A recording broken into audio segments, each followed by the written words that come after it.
Yeah, let's see. I hope you can hear me this time. Just waiting for this thing to hook up a bit. Let me adjust the community post.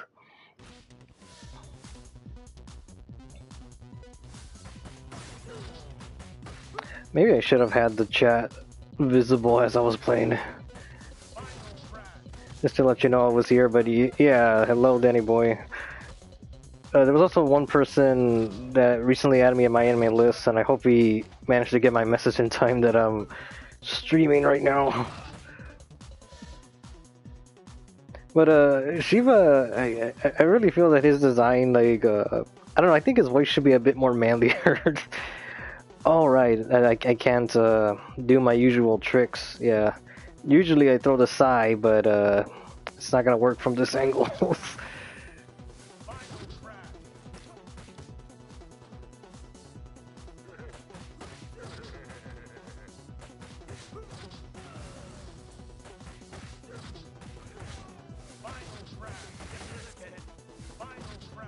To me, it's crazy how good Shiva actually is. So what if he can't use weapons? I don't know, part of me actually wishes Lex Lang was voicing this character. It just seems like the type that he should be playing. Let me go back to the community post. I don't know why this thing's so laggy. Hopefully this thing will link properly. Let's see, post. I hope so. Yeah, okay. It'll link properly. Let me refresh. Since Tough Part 1 got updated, I guess the prospects of the entire... Oh, it got cut off before I could see the whole thing.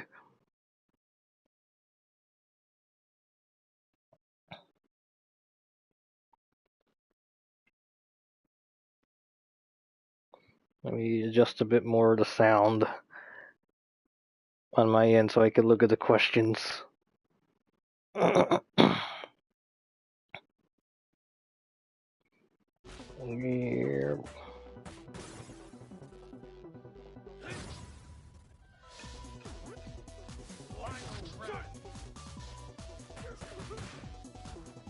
Man, I just absolutely love that kick that he does in the midair.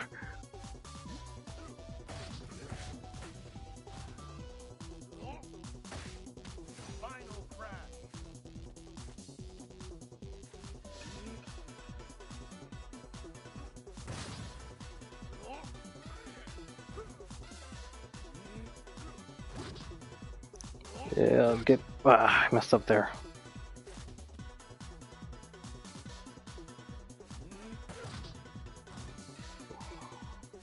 Maybe I can finish him off already.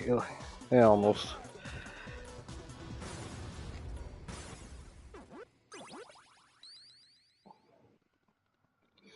Let's see. Since part 1 got updates, I guess the prospects of the entire first series being translated within reasonable time is more possible. I hope so. I mean, it was a full volume too. It wasn't just one chapter. Also, do you think the scene of Garcia rising from the water around the ring during his fight with Chill shows a Robin Mask reference? I didn't think of that, but I could see it now. With the Robin Mask. Uh, I know there's something else I want to bring up in that chapter, which immediately right off the bat they're mentioning the monster of monsters with Kiryu, and I'm thinking, I don't know, hopefully it comes out important here and not so much in the sequel series. I hope not.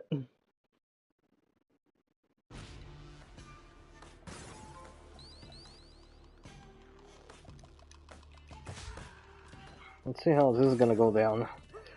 Going barehanded on all the Garcias here.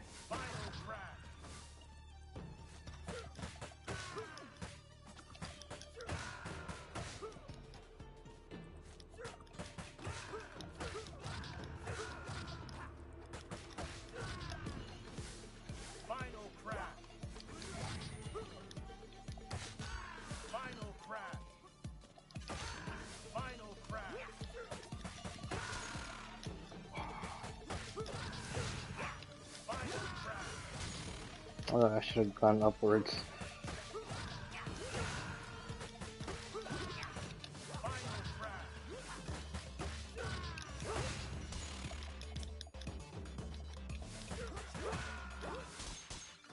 Shit. I have to go for the Kagebushi after all.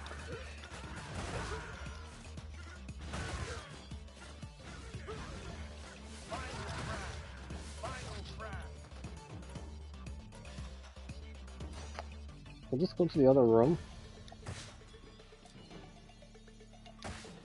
No, I won't.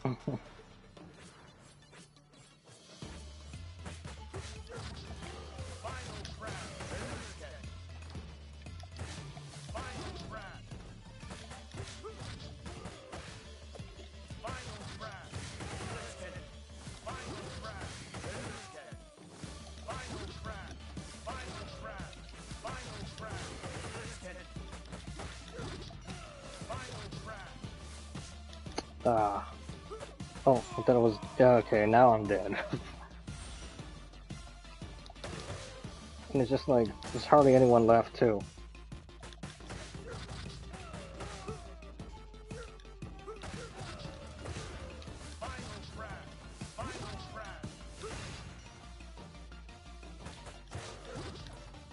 Yeah.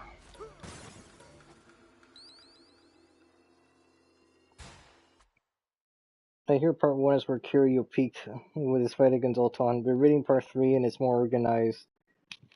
Been reading part 3 and it's more organized than part 2 so far, though the main character really doesn't feel all that different from Kibo, whose series focuses on Kiryu's several children. Oh. I'm kind of annoyed by that. Although Akatsuki Gojuku had that similar thing where all the Sun characters just really feel like the same ones they're based on, even if they're not related. Like the Togashi character, there was like the... jeez. The Nobunaga, like, I don't remember his full name, but I know it was based on that. Ooh, I never did that before. Like, stop someone in the air. Ugh.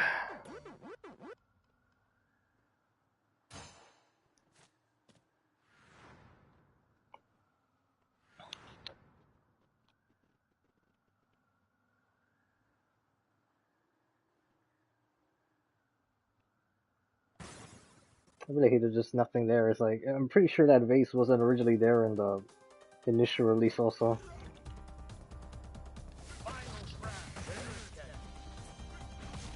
Yeah. And, thought it would connect, but it didn't.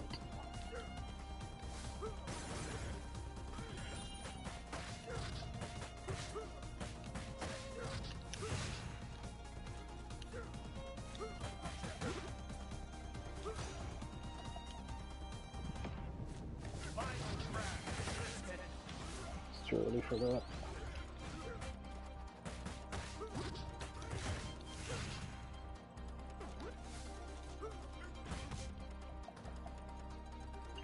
It's ready for me to counter my own key clones.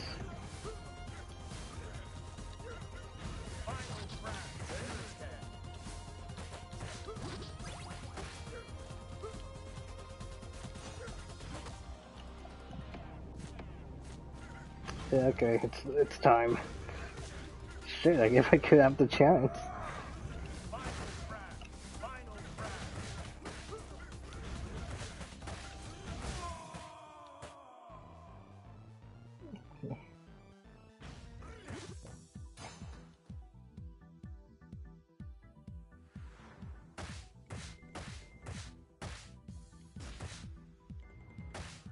Yeah, I got the B. Well, I've been doing better at this game because before they weren't all S ranks, so, but now they're getting there. Chinatown, so train. Yeah, let's see. Nobunaga and Wukong were basically the Toromaru and Togashi of Akatsuki. I don't mind them. One high point of Tough Part 3 for me so far is that a few characters from Part 1 have been showing up again. At least that's good to hear. I'm pretty sure I did all of this with Shiva, Chinatown. I don't think I did the Y building, have I? Skytrain, Chinatown. Yeah, I guess I'll go White Tower then. Hello, Akanite 13. Just in time. Hopefully some more people show up so I can convert some things. Oh, actually, I think I already did this with Shiva.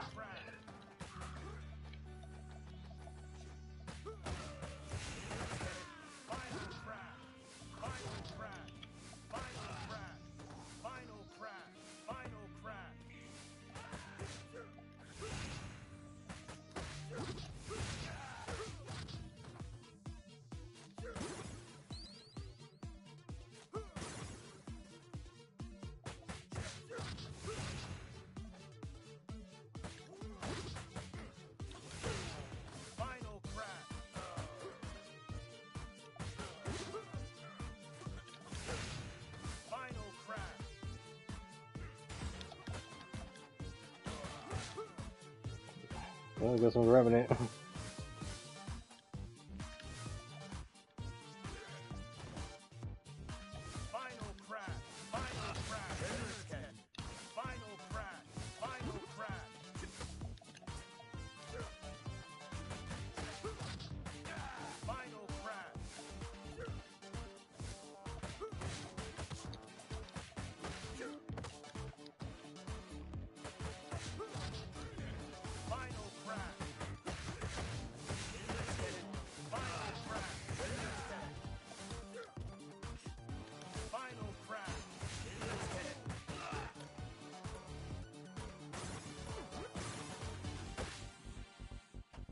Let's see. This is my favorite track in the game. Oh, it is. Let me need a Streets of Rage fighting game with these characters again. With these characters' designs. I don't know. I kind of feel Shiva could look just a tad bit more manlier. Then again, the way everyone's drawn here is a little bit on the... There's a slight beachiness to it.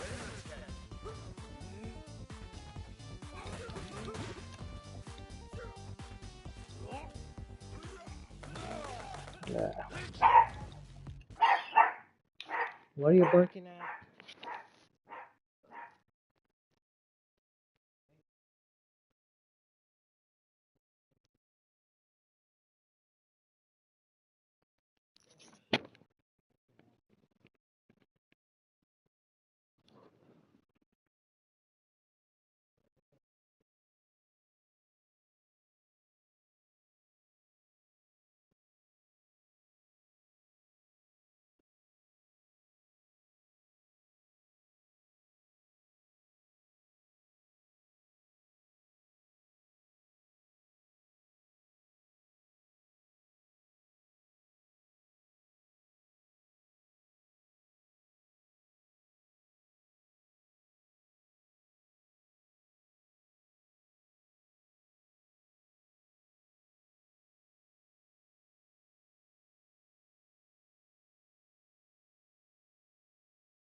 Yeah, sorry about that. Now we gotta look at the questions again. Fighting characters. I think I prefer just beat 'em ups instead of fighters. I haven't really ventured into that. Trying to appeal to a wide audience with the art style, I guess. The 90s grim and gritty art style of the original games is more of a hard sell nowadays. I understand that, but I also know that you can't have it look too ugly like Skinny and Franco, I think that's what it's called, that beat 'em up game. That thing is all about being, uh, what's the proper word for being dirty? It's supposed to look like that. It's supposed to look nasty. There's a few games that capitalize on it though, like Final Vendetta and some other 90s beat 'em up homages. Final Vendetta has a lot of nice animation, but I haven't gotten really far in that game. Uh, when I started playing it on hard, the most I managed to get to is against that teleporter boss. I don't even remember. I'm trying to recall what was I doing. I don't even remember which. Yeah. I know I can hit him, but just like tossing him, it just seems to be the safest bet.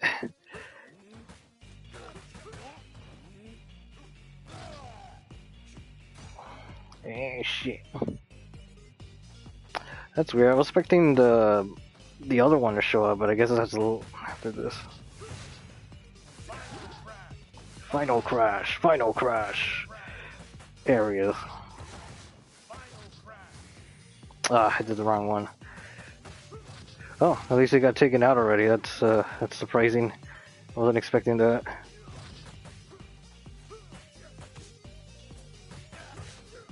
Yeah, Muay Thai fighters and fighting games are always Muay Thai fighters and anything are always a challenge, but these are actually much simpler to fight against than the ones from Fighting Rage. Those are just freaking monsters.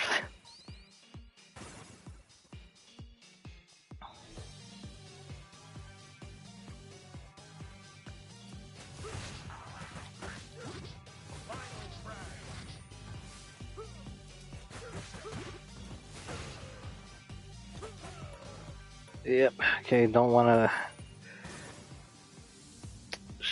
Will this fill it up? I think so. No, it didn't. Great. I was hoping to get the 1,000 points, but it didn't happen. You ever try Hotline Miami games, by the way? Not beat 'em ups, but they do have a pretty arcadey feel. Mother Russia Bleeds looks pretty fugly too. Yeah, those are the games. No, I haven't played Hotline Miami, but I did hear a little bit of the music. Ah, shit, I did the wrong one.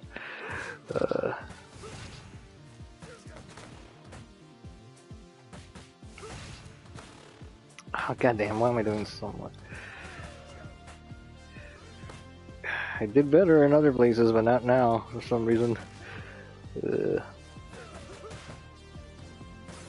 have to go for it.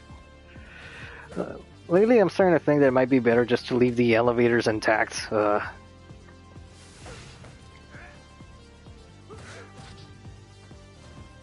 Really? That didn't count? Come on. I know I was pushing Hop and holding X. Or is it not a guarantee every time you do it?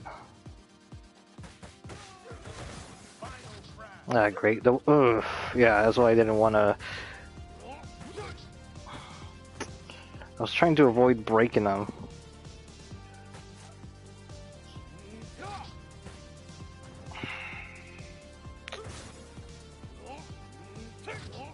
Shit, I'm really in the wrong... You know, fuck it, I don't care.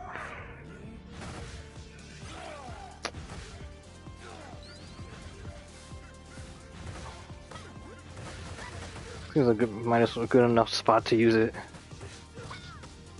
Really? Come on, man. I know I pushed forward. Because I saw it coming.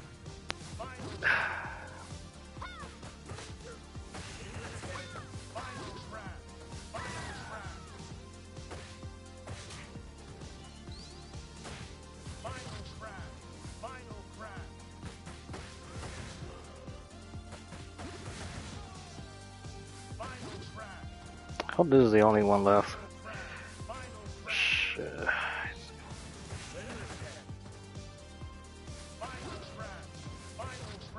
There we go. Velo Station, hello. Shiva gameplay base. Is he the most broken one or the most? You know, I love how Max's scar right there looks like the Joestar birthmark. But yeah, but Shiva is pretty awesome to use. To be honest, all the DLC characters are pretty awesome to use.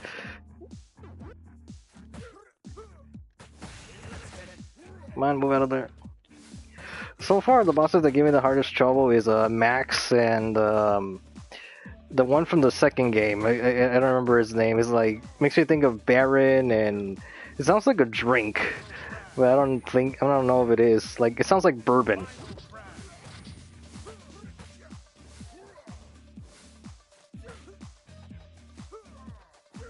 Oh come on, none of that connected really.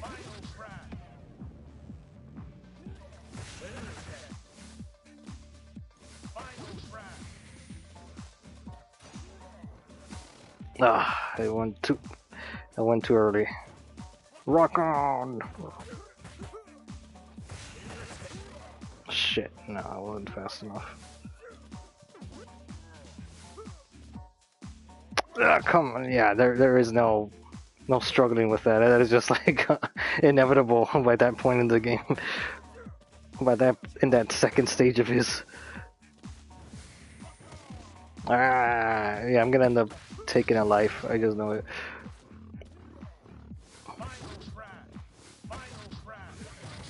Shit. No, I think I could do it without the star.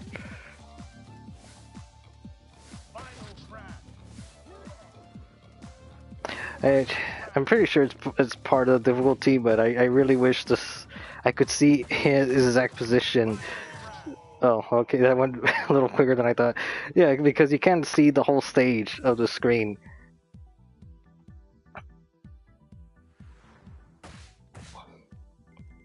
He's oaking up. Yeah, Mr. It's clobbering time.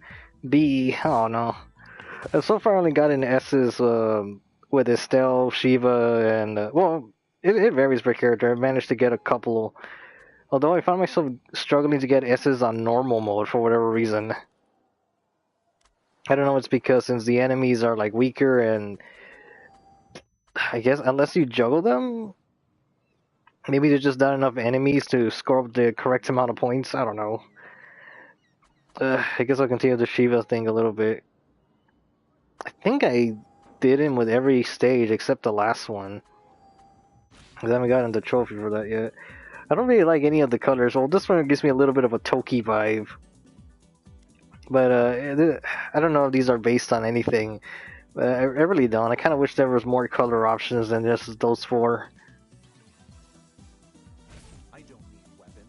I am the weapon.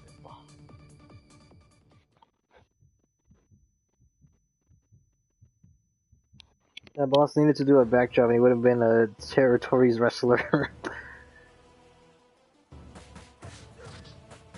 Nah, he has like a bunch of lightning bolts instead.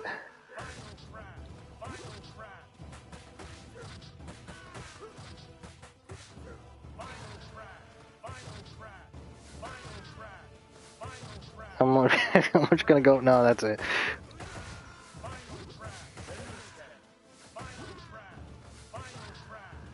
Final crash. There's way more than one final crash the way I use it. Sick. Ooh.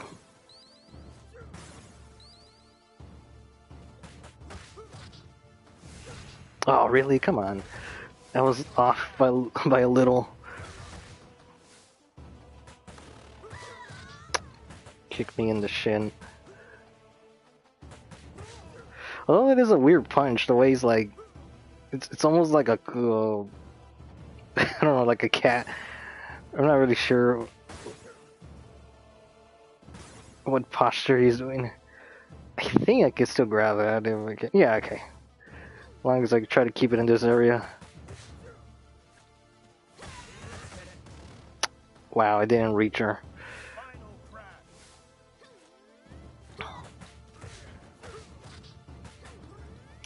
Although, the learning curve for me when it came to Streets of Rage 4 is that besides mobility, I also feel that the air special is that you don't have enough hang time because there are times where instead of doing your air version, you just end up doing the one that when it activates it, you're doing the one that's on the ground.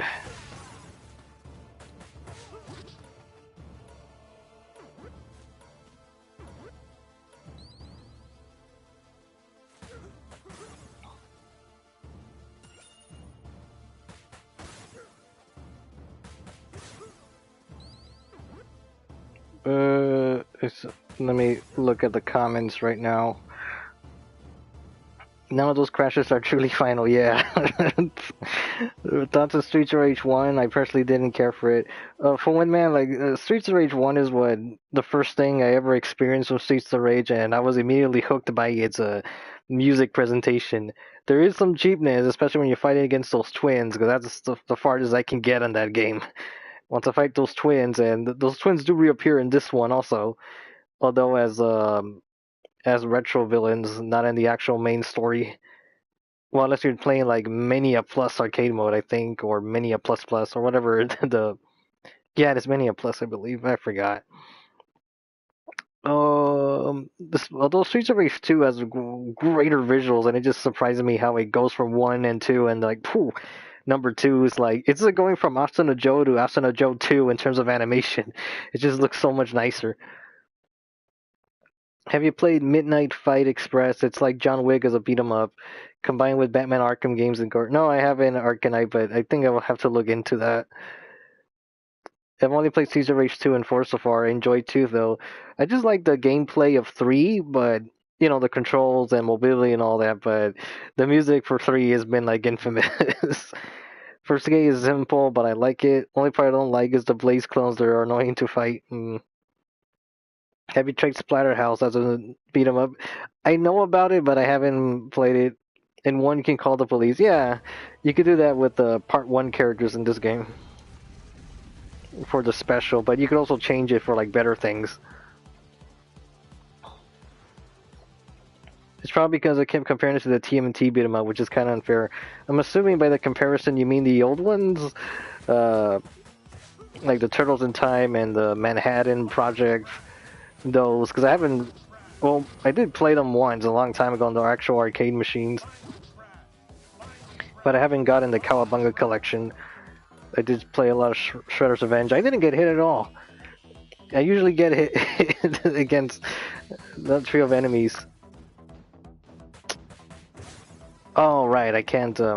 Can I cut with my bare hands, or do I have to kick this? All right, let me see if I time this right. Yeah, okay. I want to say I can cut it with my bare hands, but I don't know. Let's see how far I can go.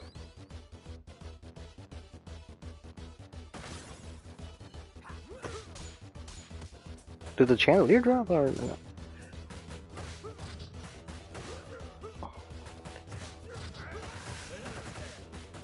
Those signals.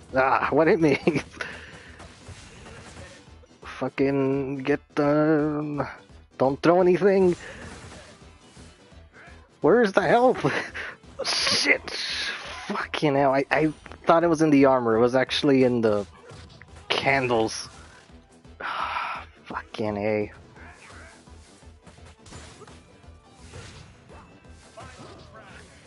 Donovan's and Garcia. All these are annoying as fucking hell. I don't want to grab you. Because as soon as I get rid of you, let me shit. Fucker. Yes. As soon as I get rid of you, he's gonna come jumping down on me. Shit. No, I don't want to grab him.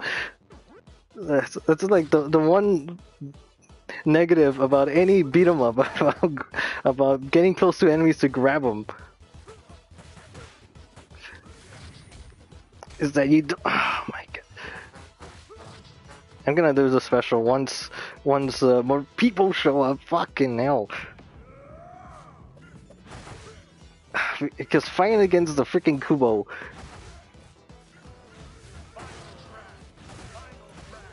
Is that everybody? Is that everybody? God damn, if only I grabbed that initial health earlier.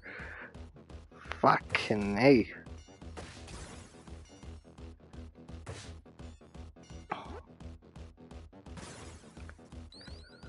I don't know, let me let me take a breather here because I really to me that part is the hardest section of the game. This and the once all the big bands show up. Knife Garcia, yeah. I believe Garcia is a weird mistranslation of Garcia that stuck. Yeah, I'm pretty sure that was supposed to be the intention. Streets of Rage 3 has a weird soundtrack because the composer was trying to get ambient sound out of the Genesis. For reference, he mostly composes for RPGs, and Streets of Rage games are outliers. It's probably like Garcia in Japanese is probably written as Garucia, and sometimes, yeah, the R and the L was the problem, but also the Garucia, because I was also worrying about the S and the C. Because my Fists of North Star knowledge has taught me that there's a lot of a lot of ways to translate a name depending on some letters, because even the J's and Y's are like interchangeable with like Yuda and Yuria or Julia. Ah, fuck your shurikens. Come on, get over here. Right, alright, there's gonna be more coming.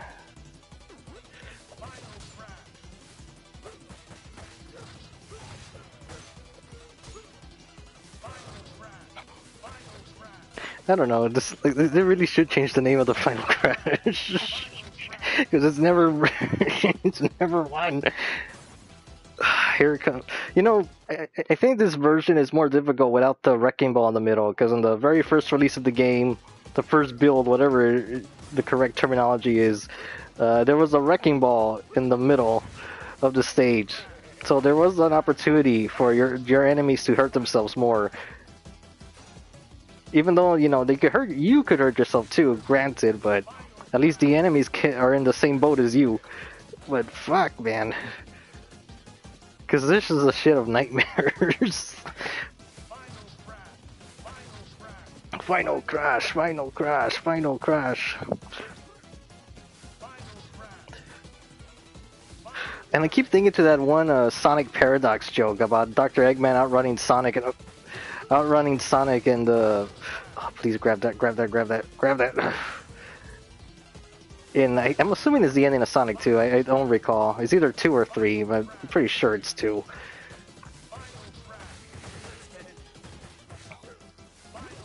And the joke there was that, because in the cutscene, he's outrunning Sonic. And I'm just wondering, how is that possible? And the joke in Sonic Paradox was, like, he's so fat. Like, how is he so fast? And the joke there is that Sonic is like, can't even keep up with him. Wrong one.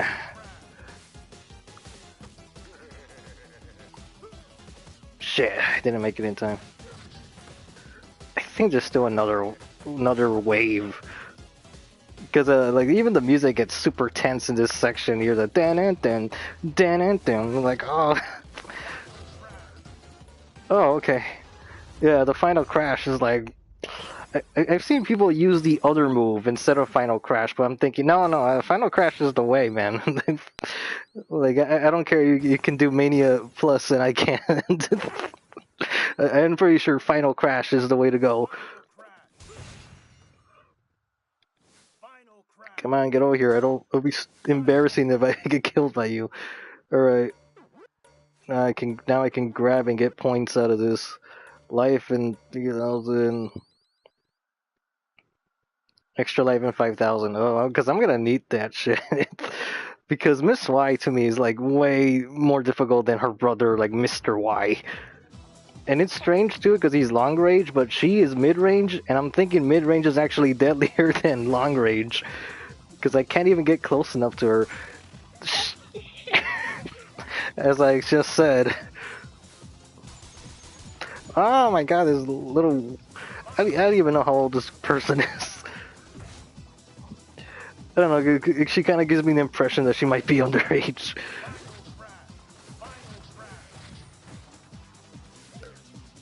Aye.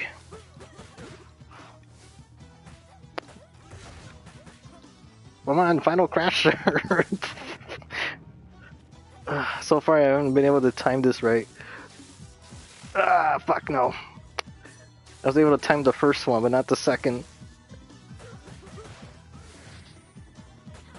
I guess I'll check my chances with it. Bird.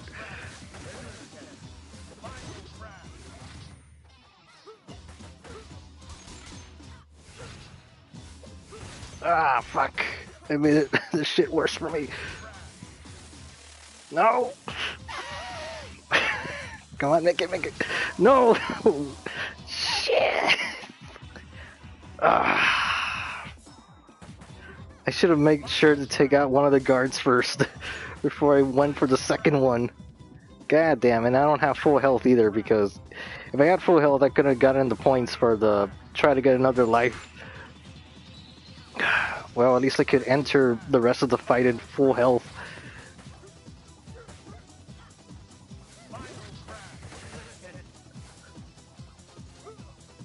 Come on. Yeah, okay.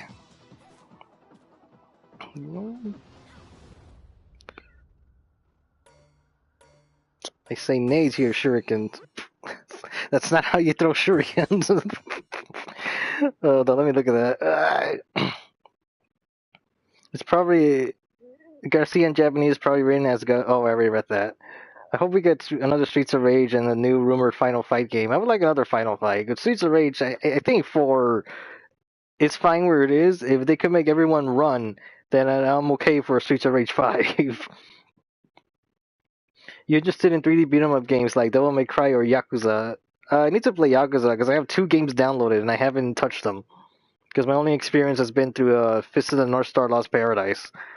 Fat guy named Hard Huh reminds me of that one Streets of Rage 2. One of the bosses is named Souder. Yeah, I am convinced that a lot of fighting games are just and beat 'em ups are just influenced by anime.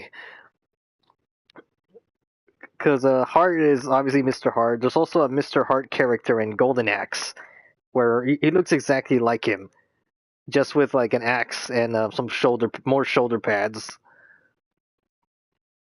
Because a lot of the final fight like enemies, they look like somewhere akin to Kenshiro, Bat, or Ein. The ones with those jackets. What are your thoughts on Bakido 2018? Not reading it, it came out probably made for a better experience, but I doubt I end up picking it up again. The previous Bakido made me angry. This one, I was okay with it, but at the same time, I feel like the Gaki wasn't really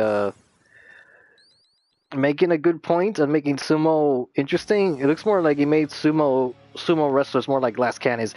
Going back to the whole anime thing, because I'm pretty sure that Mr. Y is like possibly based on Ryo Asuka. I mean, just change the colors a little bit, you know?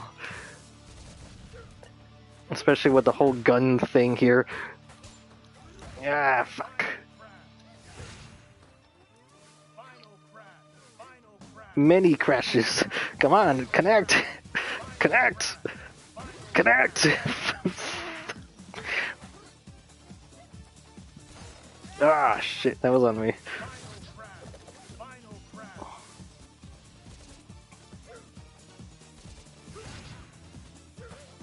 Oh, I barely made that. He's gonna hit me with his freaking missile.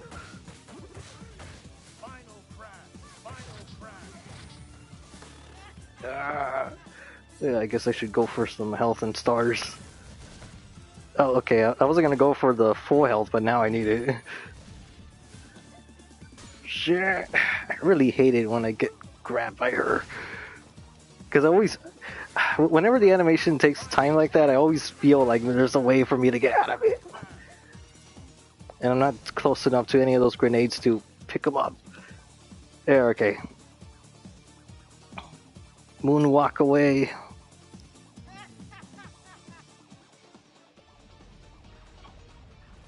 Oh yeah, going back to Bakido, is just that it seems that the next direction Itagaki wants to do is the Jack Hanma, because he's definitely like updating the guy, and you know what, might as well do it here.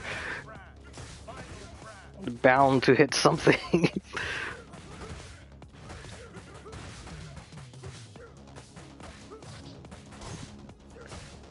Oh, come on, I got a break after that. Jeez.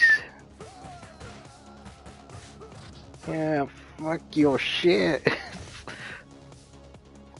Oh, I missed. Come on, connect. Uh, what was going on? Oh yeah, because the sumo wrestlers just kind of come off as glass cannons, and I think after a while, he because Itagaki basically does the same thing he does to Muhammad Ali Jr., where Baki fights him, but the fight goes down in less than 10 seconds. And to make it wasn't as humiliating as Muhammad Ali Jr., where everyone is just beating up on him, but it's pretty close. The difference is that the sumo wrestler, and what made it disgraceful is that Baki was in his casual clothes when he fought him. Yeah, I guess I'll just let the credits roll. I am shocked.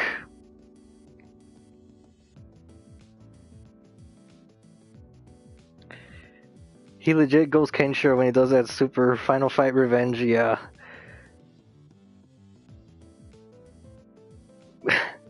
Gotta go, be back in half an hour, you're still alive, okay. We'll see you later for Windman, you come back.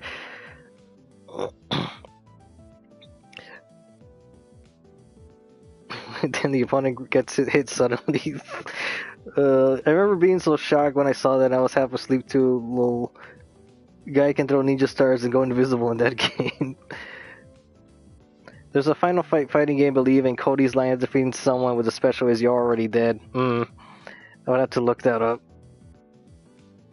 Because it is in Fighting Rage also, where the "You're already dead" with F. Norris.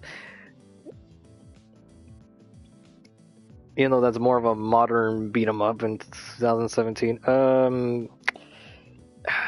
The things with Baki though. So yeah, Baki beats the sumo in casual clothes, and then another sumo character that gets introduced that's supposed to be like an old-fashioned sumo wrestler, and he uses a lot of kicks. He fights Yujiro, but then he runs away from the fight. The sumo wrestler from the beginning of the series, he fights against Unchained again for a rematch, and Unchained beats him. Although, unlike the Muhammad Ali Jr. stuff with Doppo, Shibukawa, Unchained actually gave him a chance, and he wasn't out to kill him or anything. I don't know why the Ali Jr. stuff was so mean-spirited. It's just an awful arc. But the sumo stuff, it just kind of like loses its steam once all the sumo once 3 or 4 of the sumo fights are completed. It just feels like that Kyle tournament again, where everything's just winning a little too easy.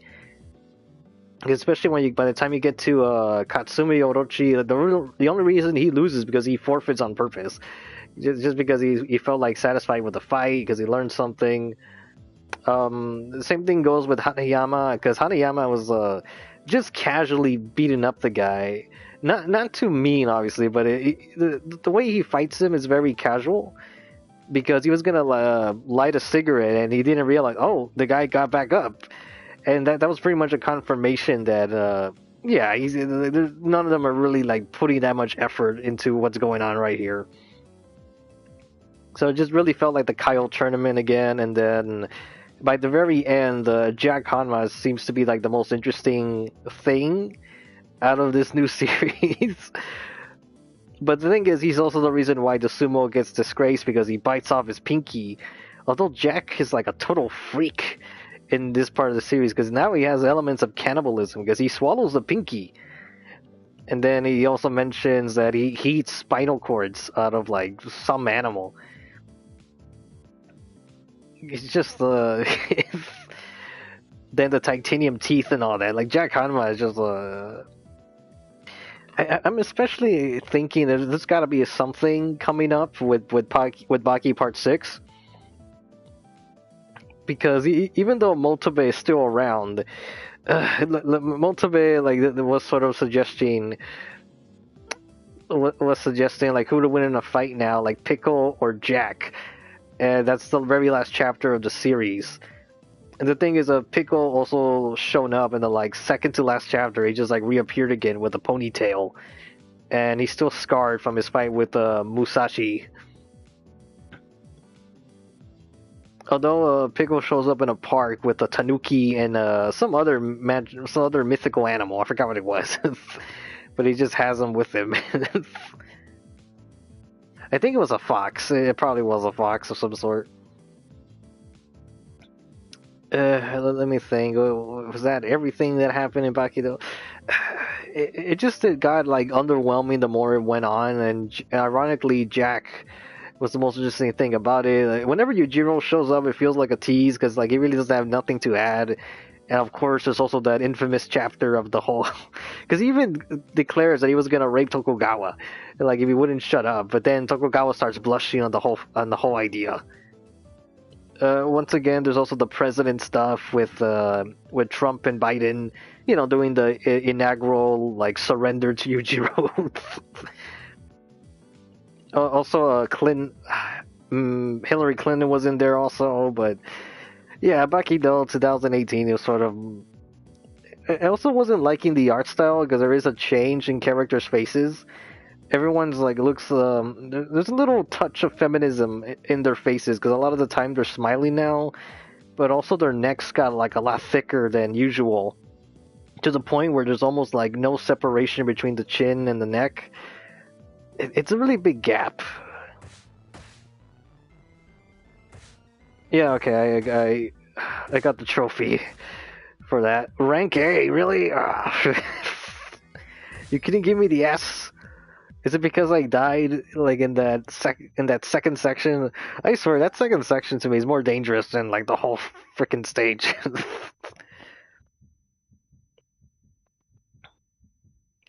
Yeah, on the live stream it doesn't show up the trophy. It's just you just get like that weird pixelated stuff. Joystick V2. Hey, hello. Long time no see. Yeah, Zach Shiryu. Yeah, because you're the only other person I know that talked about Jungle King Tarchan. Because right now this is the backup channel. The main channel, I've been uploading things slowly on it. After Itagaki destroyed his characters with Musashi, he had to make someone else look worse off somehow. To me, that's the weird thing about the first Baki, though, because the whole stick of that, I'm gonna beat up my own characters to the point where I'm even gonna kill one of them. And then the way it ends is so anticlimactic. Also, it's just like I don't know, man. Kehaya was such cannon fodder. I don't even know. I don't remember who that was. Katsumi's character quality evolution is nice, to be honest. Yeah, it is. Hey, Heroes, a Kaku video in the works for Apocalypse Zero. I want there to be like, I've been thinking of doing like some impromptu audio only videos of the manga that I've read, just so they could have like a nicer representation out there. Because I'm still working on the JoJo Fist. That's what I've been working on. Give me a minute. I need to take a little break. I'll be right back.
Yeah, I don't mind spoilers, fellow. You could just tell me because I know there was some. I don't think I'm ever gonna be able to to read or see anything beyond that. The Arcs of Fire Mass is what I'm mostly interested in. Yeah. Let's see. Japanese wikis. Let me go back. Mr. Grimm picked it up. He also helps with Kinikame. Oh, yeah, Mr. Grimm's been doing everything lately. There's an art before the China tournament the anime skipped called the Yunker Empire or something. It's still only the gag part though. It's gonna take a good while until we get close to what the anime adapted, let alone what it didn't. Most of the gag parts weren't adapted either. Apparently they skipped it because they want to introduce Rio earlier. Yeah, because for one thing, because I just really wish the anime would get licensed. That way, you could get a better translation and better picture quality. Because there's a Blu-ray out there already, and it's like levels better looking than those crappy fan subs that are out on the internet. Oh, I hate it. I forgot who mentioned the Streets of Rage 1 character, but let me. I'm trying to think. What stage haven't I done? If I were to unlock trophies, I think I did Chinatown Underground. I guess I'll go Underground. Yeah, cause see, you can play as the Part 1 characters too, because I already have them upgraded. I'm gonna go with. Oh, I'm gonna go with Adam. Gonna change his special where it could be this. What does that say? Slash kick. That ain't a slash. What he's doing.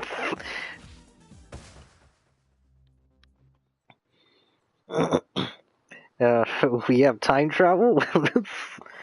The fine arts about Tarchan and Jane's daughter from the future comes to the present to ask for help with an insect invasion. Wow.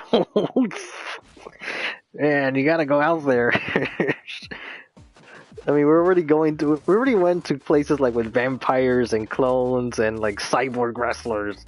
So now we're going to do like a whole new race of living beings.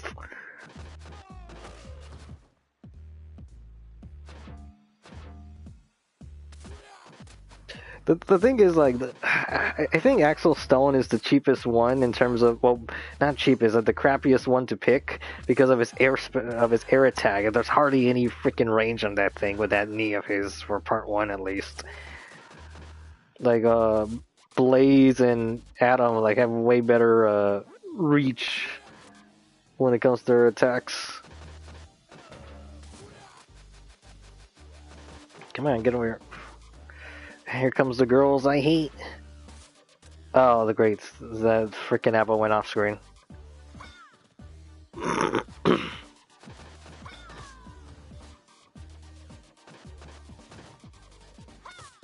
I thought I could beat her to it, but no. No! Always with these freaking drop kicks.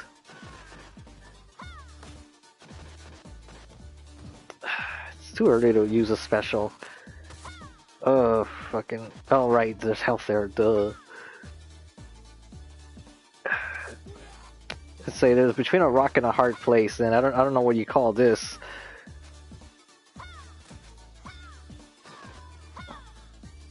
Alright, there we go.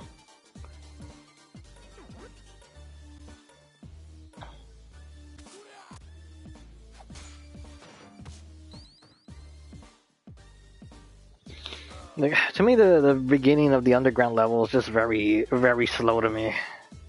Because I always gotta. Oh, he didn't die. Because I had to pay attention. Although I really love the lighting on the Part 1 characters, because it just. Well, then again, the Part 1 characters just look so real being in this type of environment. Because they have like pixel art against like. Well, technically, I guess everything is a pixel, but. Wait, are the two of them stacked together, or because I didn't pay? Okay, because whenever the same enemies are next to each other, they tend to overlap, and that is especially a nightmare when you're playing Fighting Rage, Because I'm like, oh shit, I didn't know there was more than one.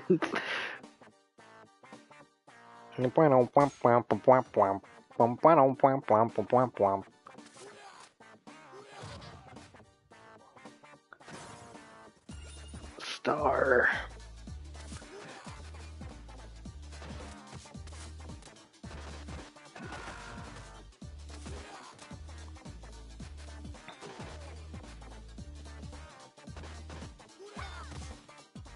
Oh yeah.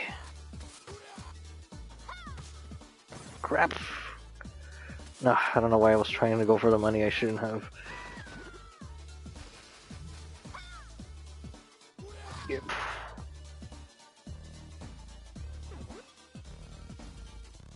Now I gotta time this just right. I think I'm gonna. Yep, I knew it. I don't think I'm fast enough to dodge that. I might have to use the star in this area because it just sucks. Finding Kubo just sucks every time. Doesn't matter which variant it is. Go for it. I only hit one. Yeah, so that's the special you can do instead of the calling the cops.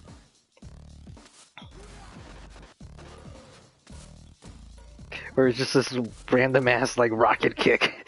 It's called a slice kick. I'm like, but I'm not slicing anything. I'm clearly propelling. What do you call that? Yeah. Look at that lighting on, like on him. Also, it's a little funny seeing Adam because his head stays absolutely still, but the body is like slightly turning like RoboCop.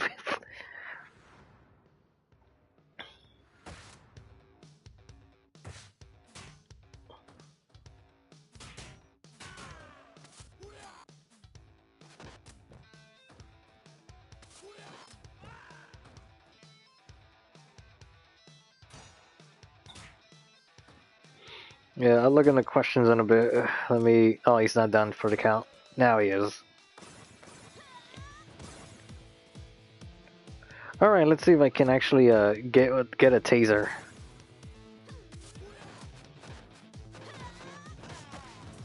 I think he.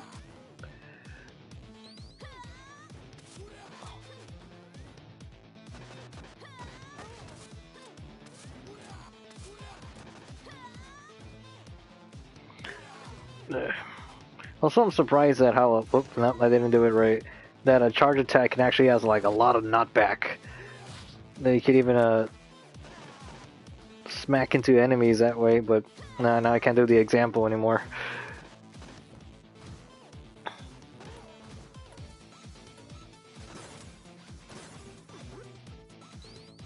All right, let me take a look. So I guess that argues Tarzan's crossover with JoJo. Let me go back up. Day of Production could do a Tarzan remake. Day of Production could do many things. You mentioned the audio from Form thing. It would be nice if you had a podcast like Falcon Punch is doing nowadays. Yeah, maybe.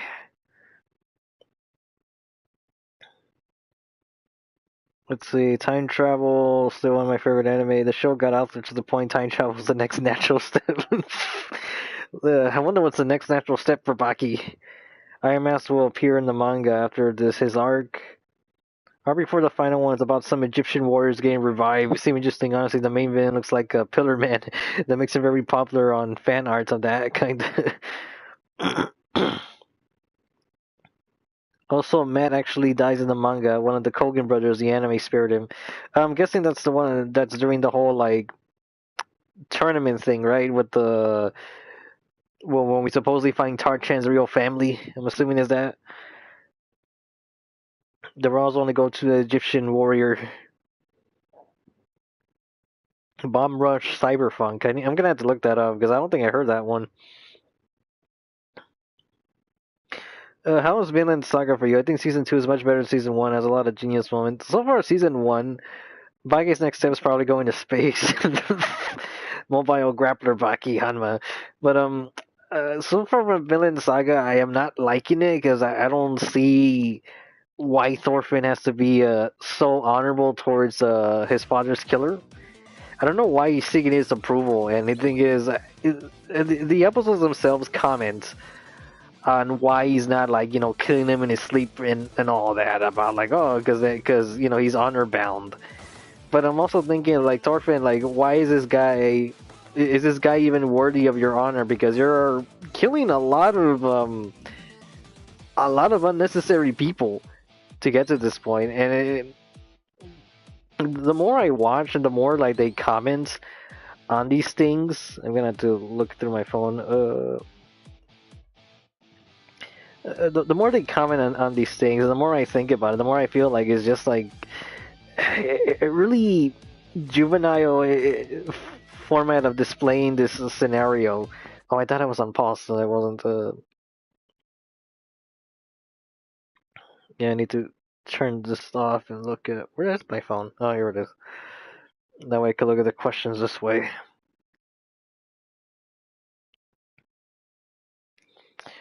Where else am I going with this? Because I kind of felt that it would have been better if Thorfinn was raised by some. Well, let's say he when his father died. Let's say he gets knocked off the boat, gets lands some on mysterious island, and he gets raised by somebody there, and that's how he learns how to kill. Then from that point onward, then he starts exploring all the other lands, trying to find the killer of his father. Because to me, it just seems like really stupid the fact that it's like, hey Thorfinn, give me that general's head, and then I'll grant you a duel to the death. And then Thorfinn does it, and then he's seeking his approval, and then it also doesn't help. Then when he's finally having this death battle against him, back in their own village, everyone is very casual about it. Like Thorfinn's not gonna beat him. Like, oh, that Thorfinn, he's just try it again. It's so I just really do not like the way Vinland Saga is being written. I really don't. I really do not agree with with this writing format because it feels very it's supposed to be a seinen, right? But it feels very like battle shonen the way it's presented here. Let me see, where is that charger? Here it is. So I'm still watching it. I'll just try to like finish it because I already got to the point where they're introducing Thorkel, I think that's his name. I don't know, the big guy that swaps sides because it'd be more fun to be on the losing side. I already saw an episode with him, but normally that's the type of character I would like. But given what I've seen of Vinland Saga so far, I just can't. I couldn't even enjoy that character being there because also the episode ends with Orphan is walking with the other Vikings, and they're all talking about how they want to kill people, and cause they do show that they're like very awful people to be around with, but the way the music plays and the way like some of their dialogue comes off, the way the tone of the anime when you're spending time with the Vikings, they just come off as too casual. They don't come off as unlikable because technically you should not be be enjoying this company of these people whatsoever. Let me continue here.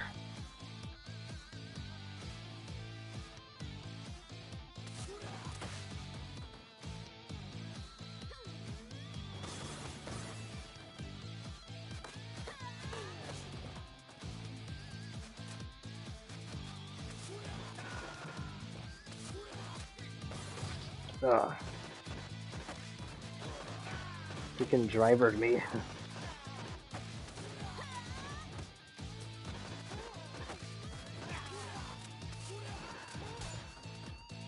Freaking Garcia and his knife.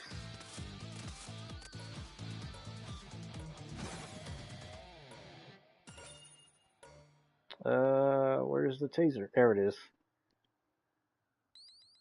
Speaking of previous games,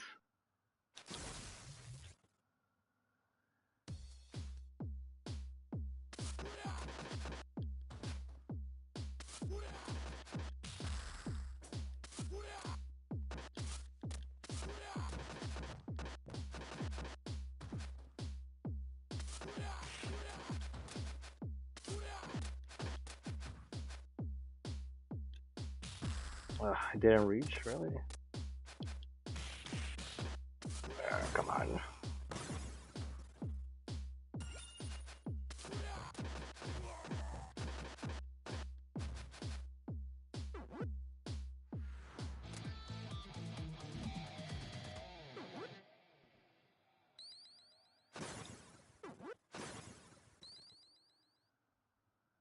Wait, where's that 8-ball?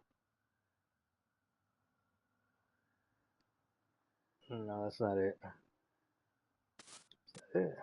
Oh no, there it is. Oh, I didn't grab that.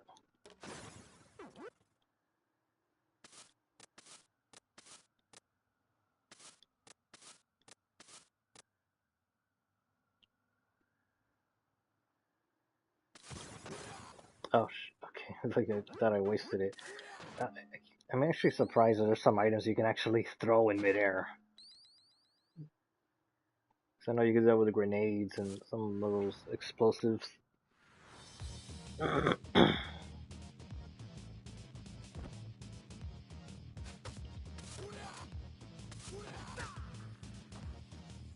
if I can do better against this boss now, because I still need practice on with him.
Did that hit him? Like, I can't even tell. Okay, it did. I don't know, sometimes I can't tell if that rocket kick connects. That's supposed it's slice kick.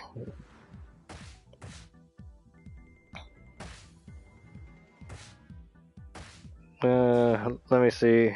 Let me go back to these questions. They want to hear hype for Pluto. I am. A? Really? Like, come on, why can't I get S's? I haven't able. I still haven't gotten an S on that thing. I don't know. I guess lately A's have been consistent with me. You know, Tarchan's obscure when it doesn't even have a pachinko. After the later manga arcs. Wow, that is something. Bob Rush Cyberpunk is a Jet Set Radio social successor. Ah, okay. The stuff with Orphan gets greatly developed later on. It's definitely written to be frustrating since it leads to a great amount of guilt. I guess, but I just I don't know. Part of me sees that in the future, but at the same time, I'm just thinking, like, why do I have to sit through this before it gets to that? The battle shown in Field the series completely vanishes by season 2. Also, the thing probably flows better in the manga since Thor's dying to Askeladd was in a flashback originally.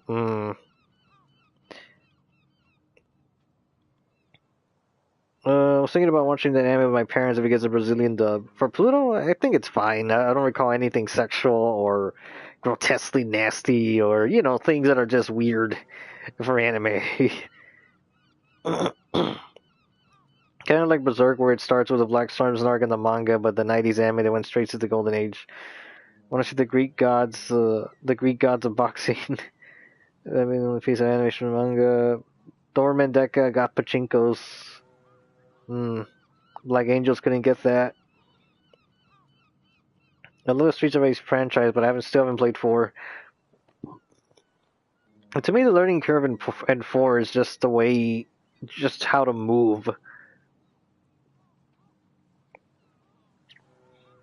Gambling Wolf Saga by Miyashita also had a pachinko. Really? Like, that's serious? Well, I'm kind of surprised. I kind of expected more like Sora ni I forgot the title, but Sora something Takaku.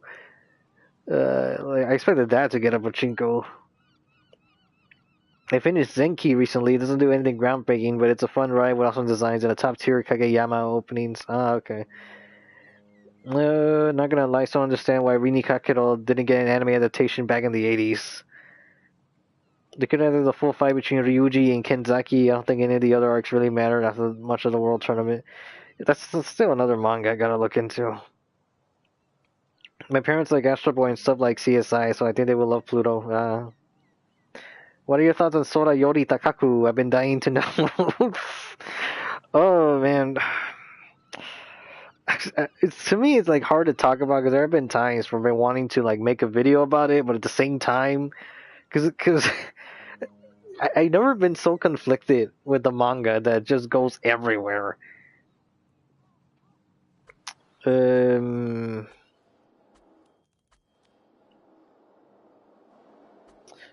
I'm trying to think, like, what stage haven't I used Adam with? Because I want to say, because I still don't have a trophy for him, but it should be one of these.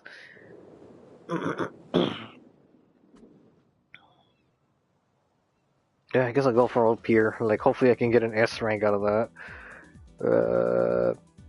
Yeah, I guess I'll stick with Adam one more time, and then I'll change. Although, like, the face he makes in that illustration is so, like, evil. compared to his, like, smooth design here in part 4.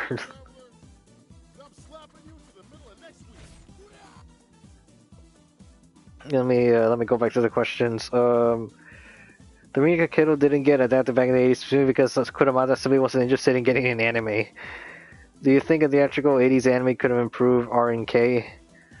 Who knows? Sort of looks like something that has to be seen to be believed. I haven't read it, but heard stories. Oh, okay. Let me put it this way. Sora Yori Takaku is the type of series where there are some manga panels that I don't feel safe having on my computer. So that's why I don't even bother saving them. There's just so much that happens in that manga because it goes everywhere. I mean, the fact that it's a weekly Playboy, it's already like, you're expecting something. But the thing is, all the erotic stuff is never like... It's not good eroticism, if that makes any sense. Like, it doesn't make me feel good. All of it just makes me feel disgusted. Because part of it is comedy, but it's also like, oh my god. As soon as you start chapter 1, man, as soon as you start chapter 1, the first few pages, already you get like a scene of bestiality. Because of Sora.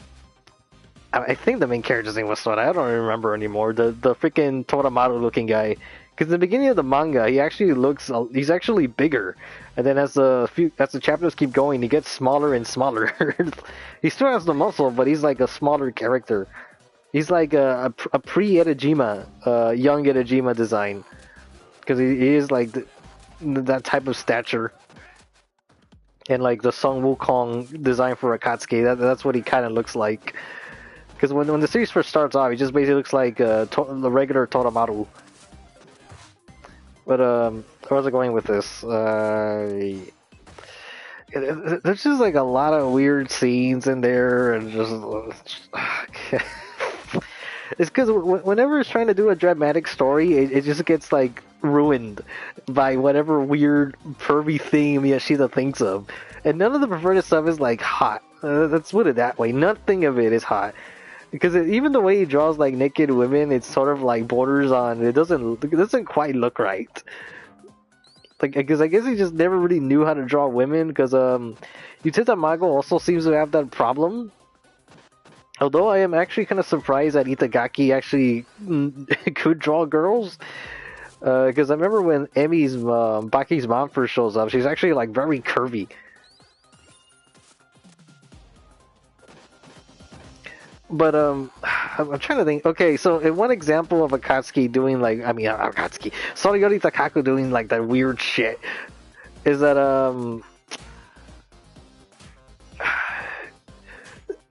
there's a sense of disbelief there's this like business company.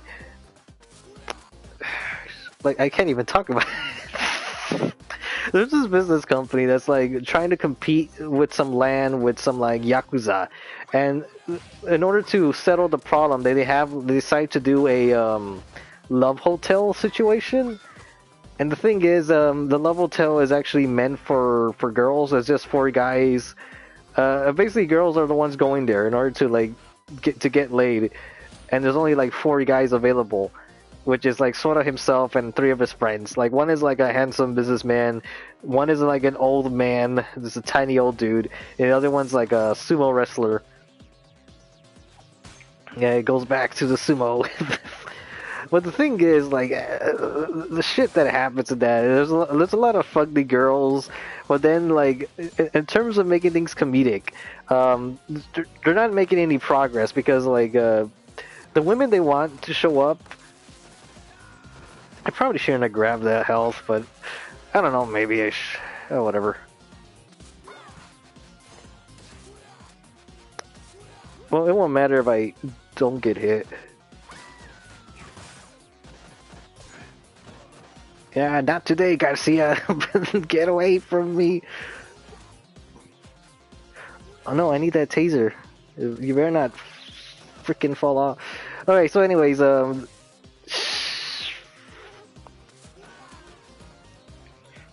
ass.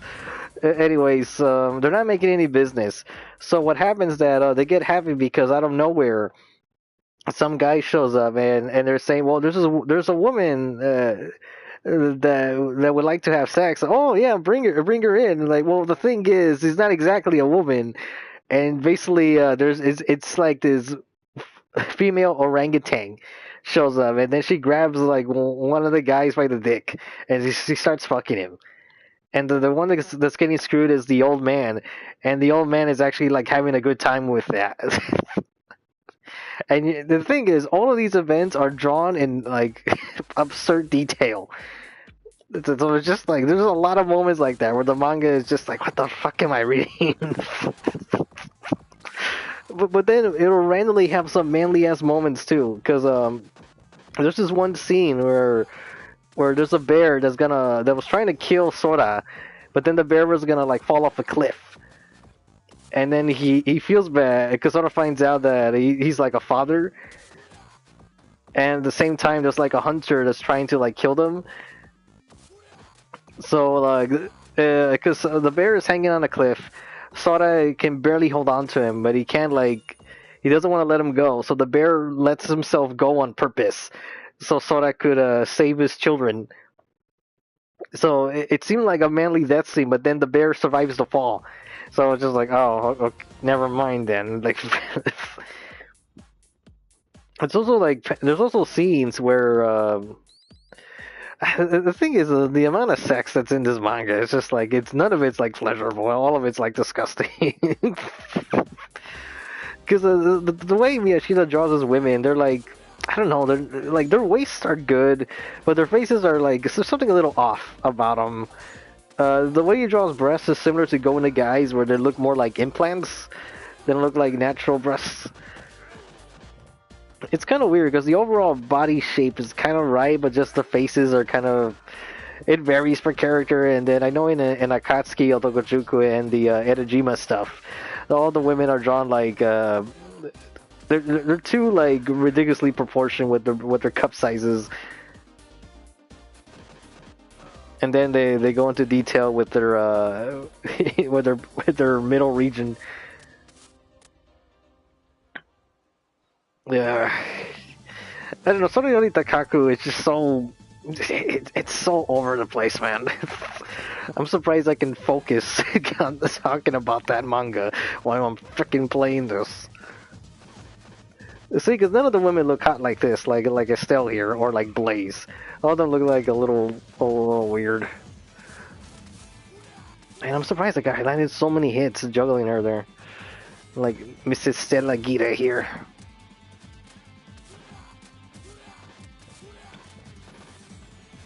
Get away, get away! Ugh. Give it away, give it away, give it away.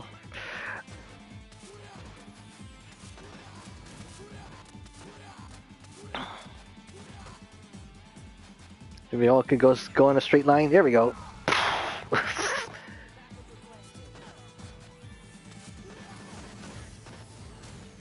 I stopped short because I wanted to grab the health and see if I can finally get a freaking S rank on this stage. Ah! Come on, get. Oh, no!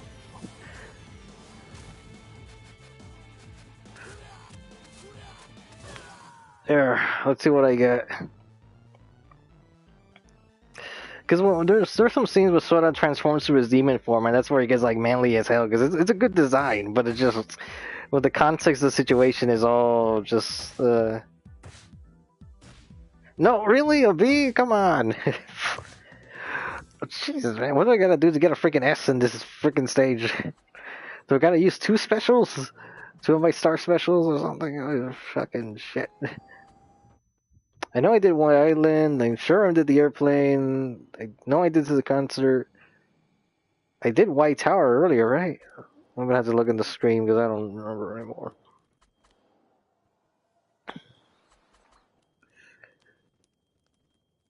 Let me switch characters. I'm getting tired of uh,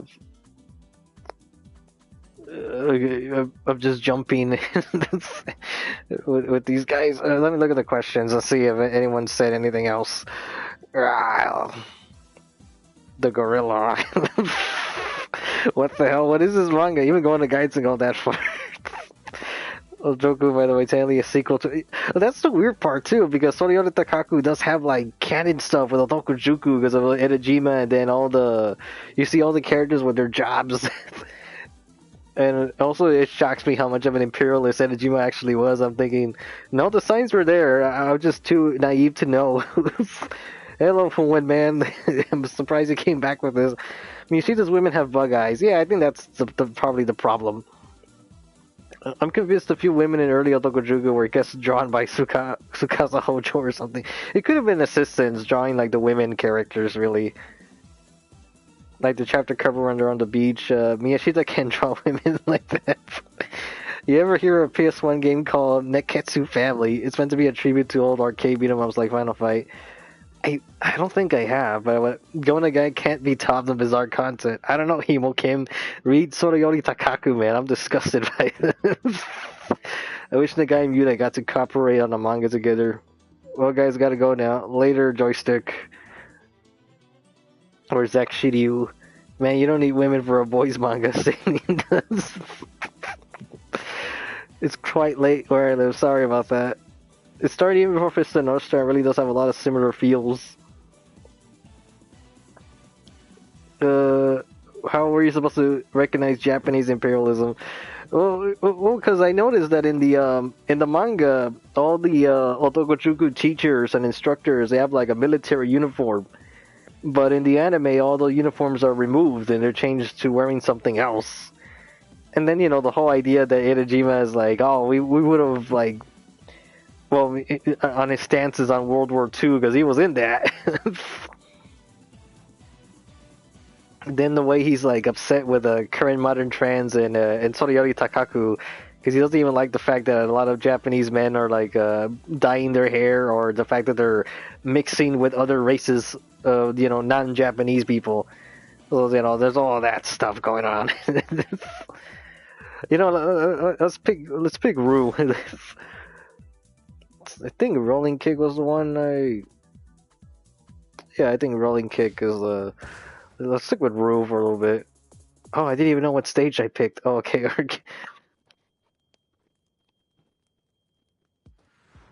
Yeah, since we're talking about animals, let's go with this.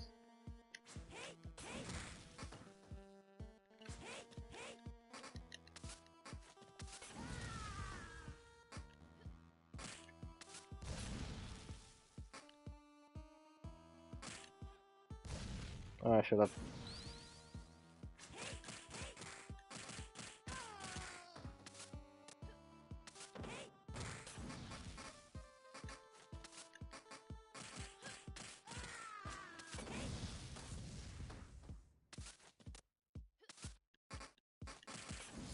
I could have avoided that one.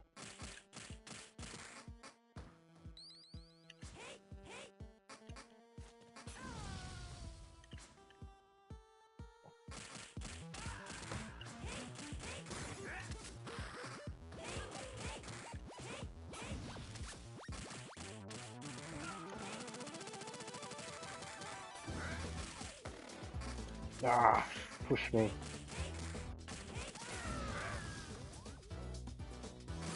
I'm surprised he didn't die.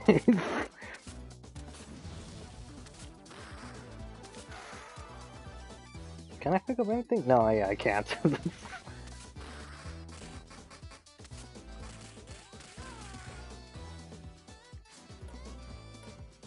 Beep, beep, beep, beep, beep, beep.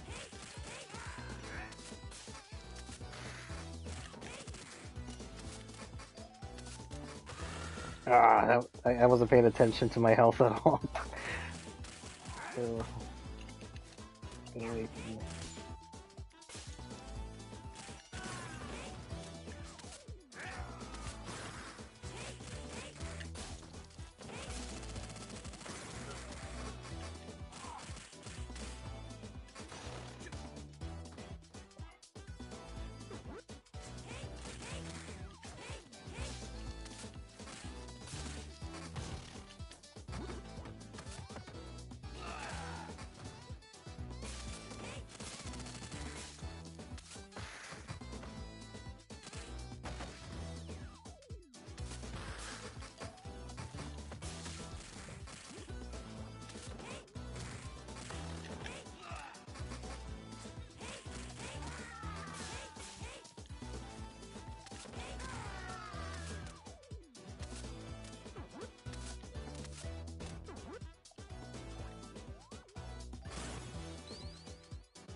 Yeah, let me take a look. Yeah, because that kind of went by fast for me. As a point, I just chalked a lot of that stuff to manga consideration when I first read it. The way you described the manga sounds like the author has an obscure fetish. I think he has more than one fetish. Kangaroo Jack, it was actually good. This manga sounds uncomfortable. Remember Shishimaru being judged for having blue eyes by Nobunaga? Oh, I didn't remember that. One of the instructors had an SS uniform. Yeah. It just let's see. Jay being a student of Gojuku, I think Itajiro doesn't truly care. It's all chucked up to comedy. To how much out of touch and inconsistent it is. I guess. Maybe for the best I've only seen Gojuku anime. Oh, you don't have to read Sorayori Takaku, man. Like it doesn't. It's just like a weird.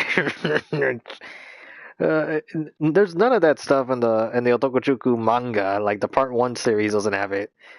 The sequel stuff, that's where all the adult naughtiness starts showing up.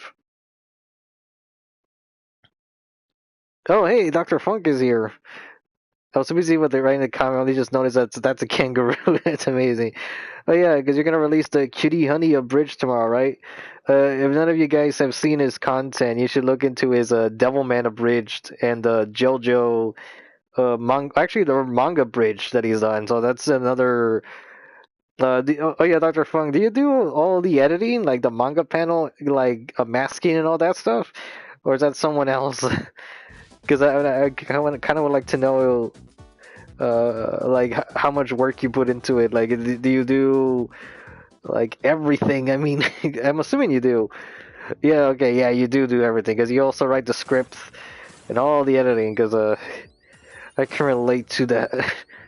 Although you do more editing than me, I'm sure. Right. Well, we had Kangaroo Jack. Now we're gonna meet Beyonce and Rihanna here. Yeah, just look at their names.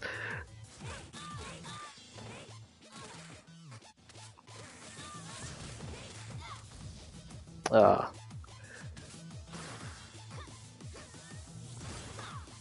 shit.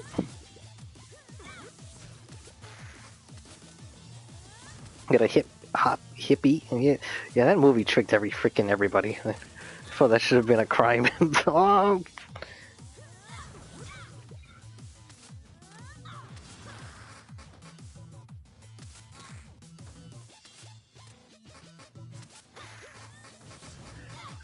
Yeah, because Dr. Fung's doing his Kiriani manga bridge, and then, oh, okay, I was kind of curious how long that would go.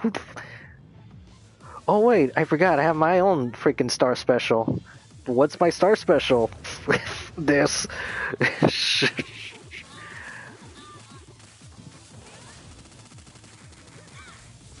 I got too greedy there.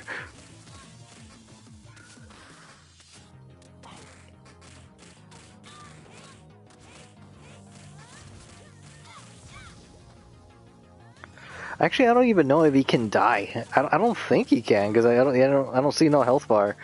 It's just like a really broken freaking assist because like I think he's immortal. Because I haven't seen him get destroyed. And the only way he disappears is when I go to like another area of the stage.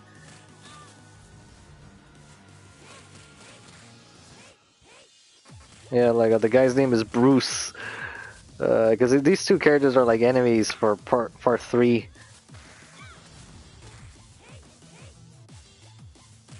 Or was it part 2? I forgot where. Yeah.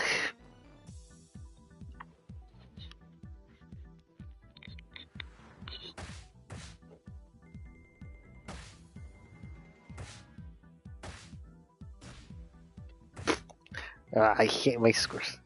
Whatever. I know I done the S rank rank, so I'm gonna. Oop, I don't have to prove myself. Yeah, also the better film. Kangaroo Jack was supposed to be an R-rated drama. That some executives saw the Kangaroo and said, "This is a kids' film now." Yeah, the movie was to finish on false advertising. We all saw that movie wanting to see the kangaroo talk, and it's not even in the fucking film. Maybe his editors told him to add Jay to be more international. That was a thing in the 80s. Anyways, didn't Jay break his fist after every fight he had halfway through the series? Probably. But I don't know. There's a lot of injuries in both JoJo, Tokojuku, and even Fist of North Star where I'm like, well, how are you okay by the next fight? Because I mean, Jotaro gets set on fire when fighting against Wheel of Fortune. Like no burns whatsoever. Uh, I'm trying to think of some other weird injuries that I was like, they're just super fatal. Like when he fought against Anubis, Jotaro should have a bunch of stab wounds on his freaking torso, but he's like, nah, I'm okay. Have you read Rooster Fighter, especially if Kenshiro, if he was a rooster? I think I've heard of it. I heard of that one. Kim, but I'm currently reading is actually Takeshi, so I'm still pretty early in that. He goes to Vegas. Oh yeah, there's also some animated films for Kangaroo Jack. Yeah. I think there's 2 animated films because I know it aired either on Kids WV or Cartoon Network, and I just casually saw that. Geronimo getting all his bones broken, and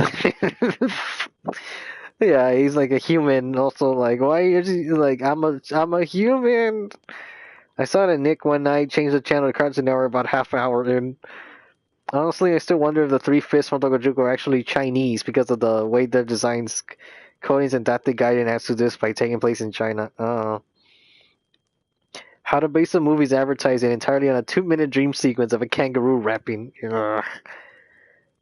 Toki was dying from radiation poisoning for like 10 years. Well, it wasn't 10 years. I don't think so. It was like 1 or 2 years. I don't know. You're actually pretty close to the first truly insane Vine arc at Takeshi. You also need to pick it up again somewhere around the 80 chapter mark. Oh, really? I didn't think it happened that soon. Because I did glimpse ahead just to see, like, when does the art style change? When does it get to that battle shonen stuff? Because it was somewhere in the hundreds. I saw them, they're all wearing, like, suits. And I think they're like flying in the air. I don't know, just sort of glimpsing, and I've seen some monsters or like pre-Toriko monsters. I'm like, oh, what is this? How crazy! 'Cause I'm so curious about Takeshi. Like, how jarring is the tone shift from like this elementary student like comedy misadventures to full on battle shonen? How did we get here? What's the transition? Hold on, I'll be right back.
Alright, I'm back. I should have left it on the stage rather than you. I don't know what ambience noise you got, because some of them are kind of annoying. Because like if I put it here, I think all you get is like a screech, like from like your ears.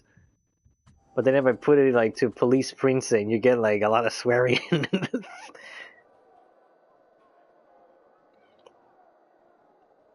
Where is the anime hero, bearer of the curse? I'm here already. Sorry. I mean, why didn't the X's just cancel the film and start from scratch? I mean, they really just expecting yeah, that Kangaroo Jack. Speaking of Kangaroo Jack, you know what other movie is similar to that type of advertisement? It was Snow Dogs. Snow Dogs also has a dream sequence where the dogs are talking. Like, but it's not. That's it, just for that one sequence. Uh, Oh, it was extremely jarring seeing two buff elementary scooters biting pieces out of each other and cutting their guts out in martial art battle. Like an out-of-body experience. The dream scene was supposed to be a drug trip, but that scene was made by the seconds push for the retool. Yeah. Bearer of the curse, yo, I'm here. Sorry. Honestly, I'm convinced one of the characters Takeshi inspired Jack Hanma's biting motif. It's in that manga with all the gore to back it up. I hated that. I want to say Jack predates Takeshi. I'm pretty sure, like, because that happens in part one, Baki. I hated that Dogojuku had so many cool looking characters in Tensho Gorin arc, but are later throwaways except for some.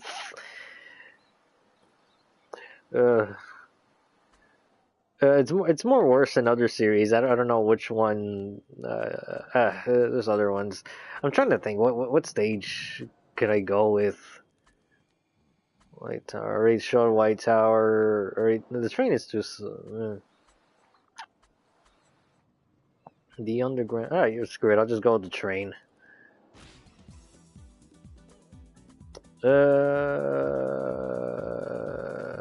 What's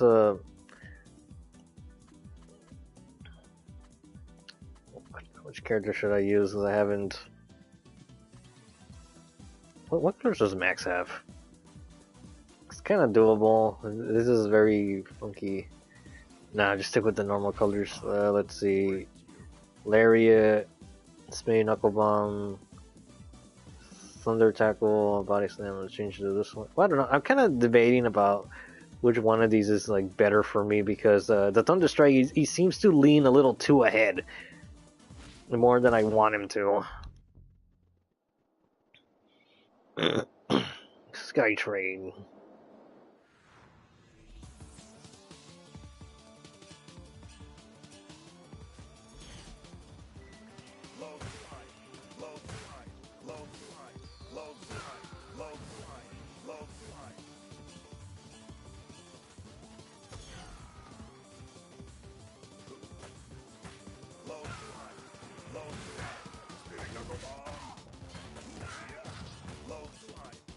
Ah, crap. Oh, actually I made the...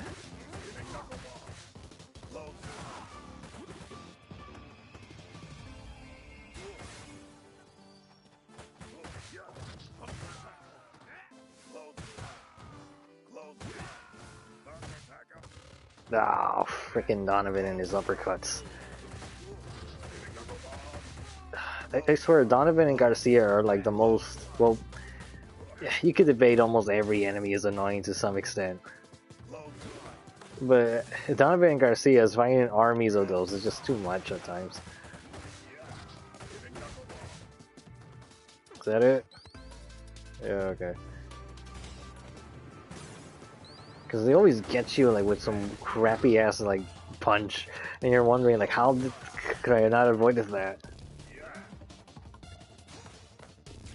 Ugh.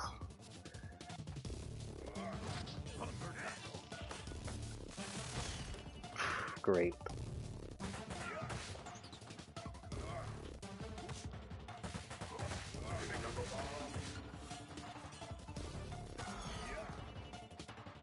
Am I at the end? Yeah, I'm at the end. Target locked.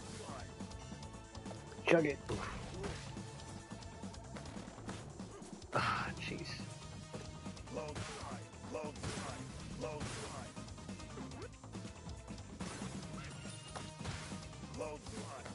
Waiting for.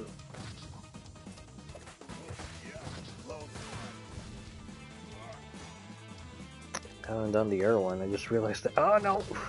Yeah. You know, how are we gonna get out of there in time?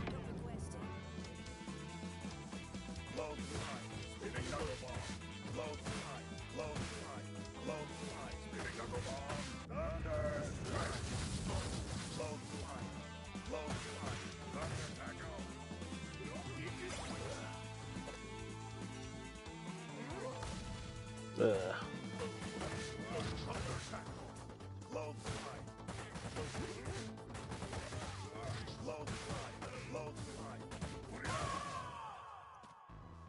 Oh, that went by a little too fast for me. I honestly thought I still had a little more to go.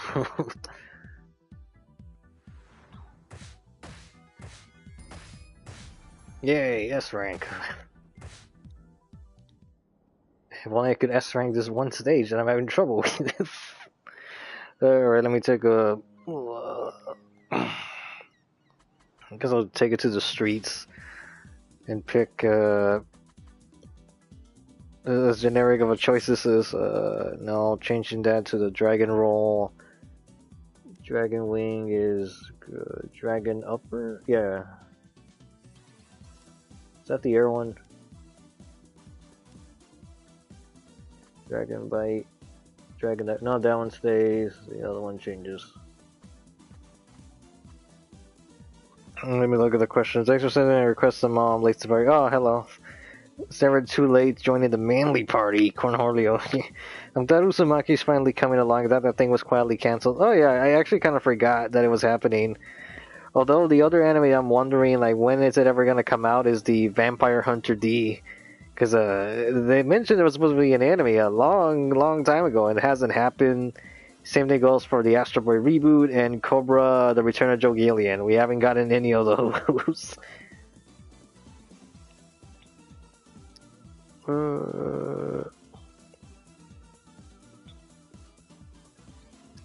Let's see.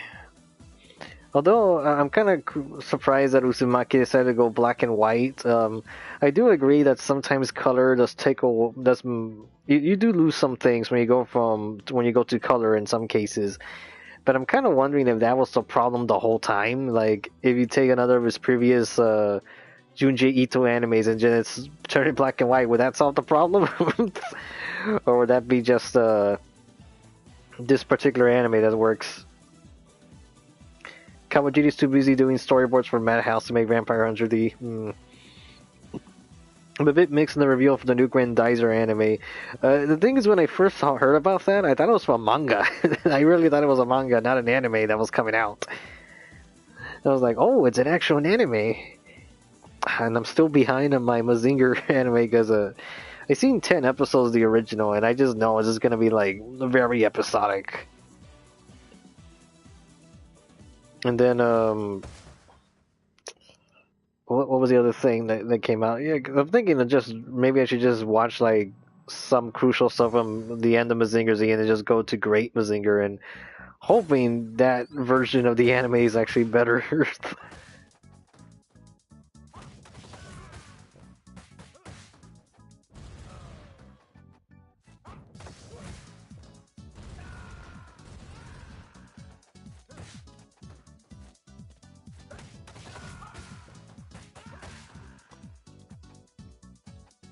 Come on, get out. Okay.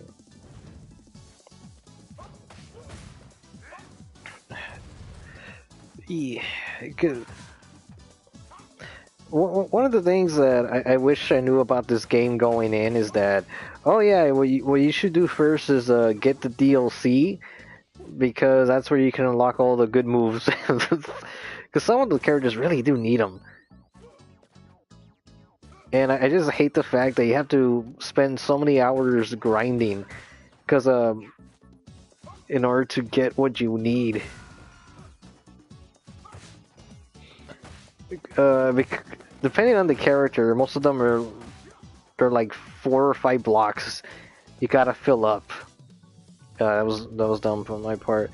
That you gotta fill up, and just to get to stage 15 to fill up like 1 or 2, that takes 20 some minutes. And now you gotta it could take you like an hour or almost 2 hours just to fill up 1 character slot.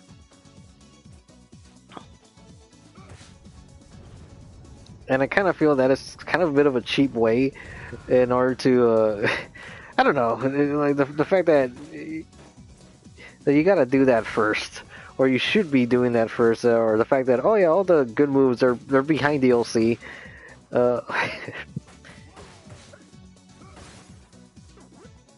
There was still one. Yeah, okay, there's gonna be 1 signal, and then 2 Donovans are gonna come out of the sewers.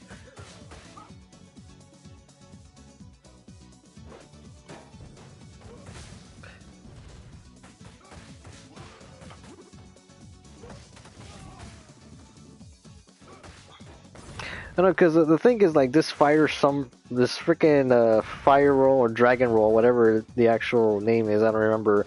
It's better.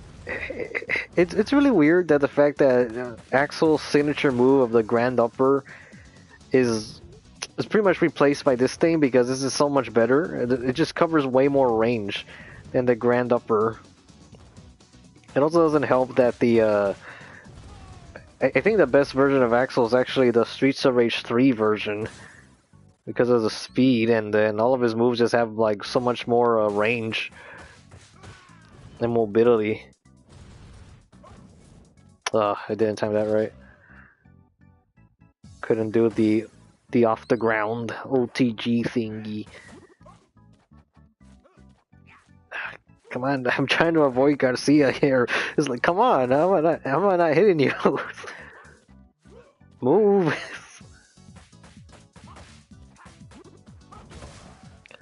Seriously? Seriously? Come on. Like, I'm trying to avoid your freaking knife, but you always come at me from angles.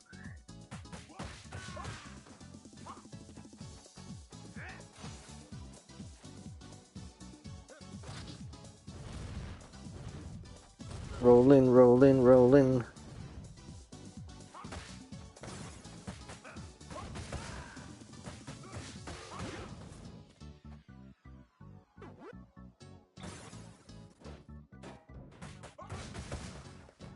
Oh, that's not the one I wanted to do, but it helped regardless. Trying going for the dragon bite. Yeah, the music transition to that scene is always great.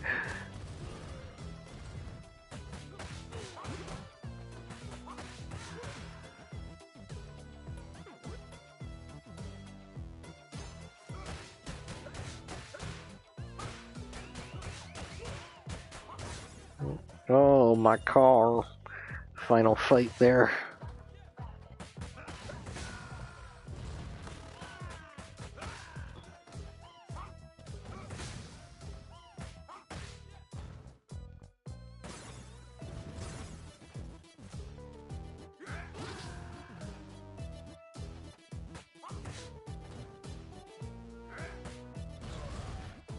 See, more Donovans are gonna show up, yep.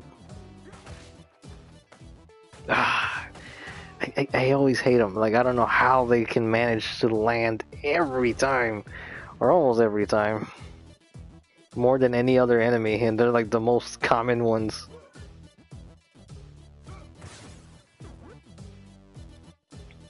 Here comes Kubo and the metal pipes.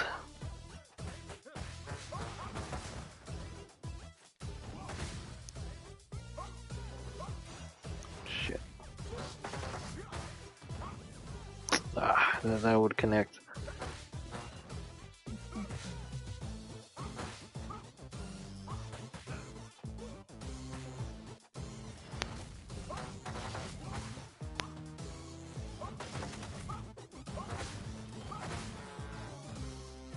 You done? Yeah, he's done.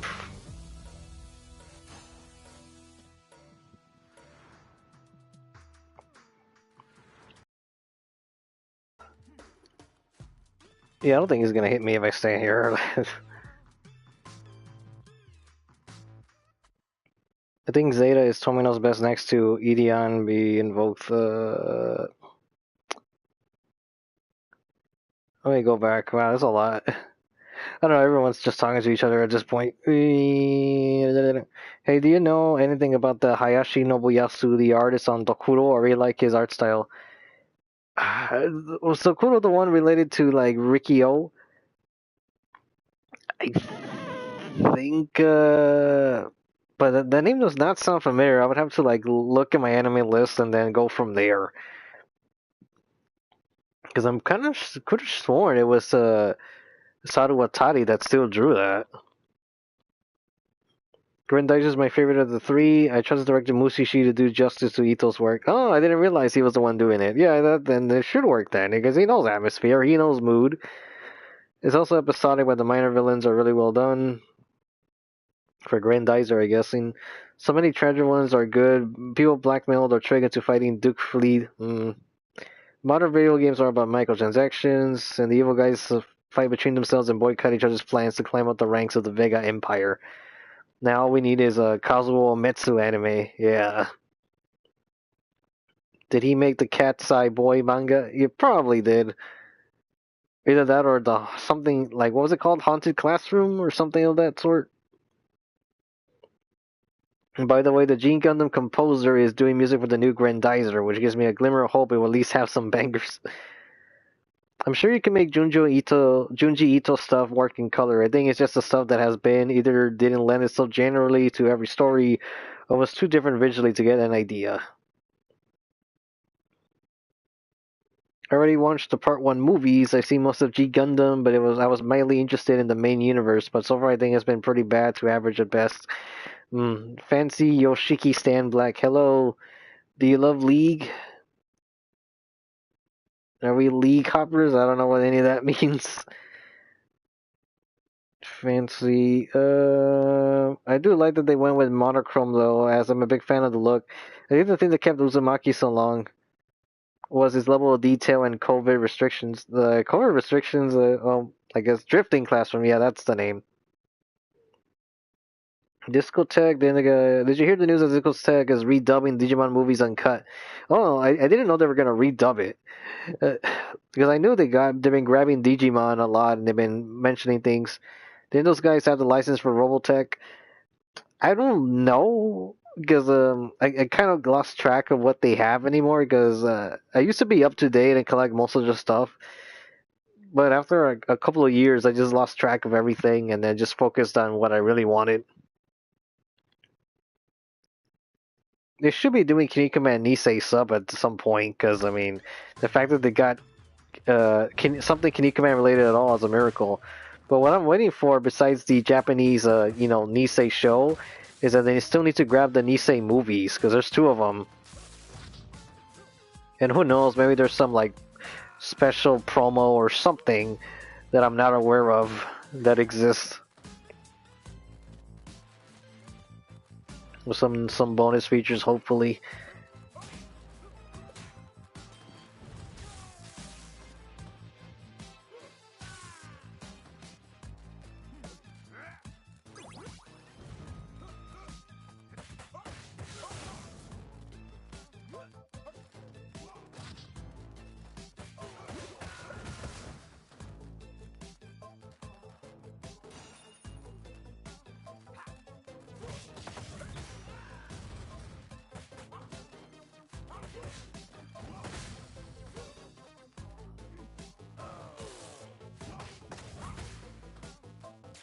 Ah, I wasn't paying attention to that.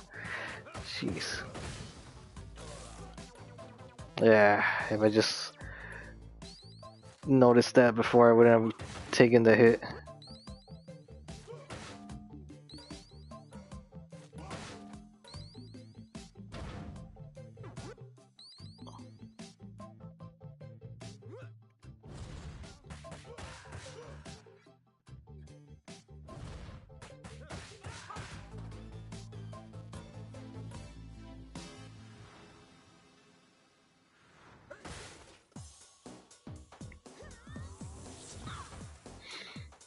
Let's see. Oh, I go here. I'm gonna get shocked. Yeah, I didn't have enough time to get out of there.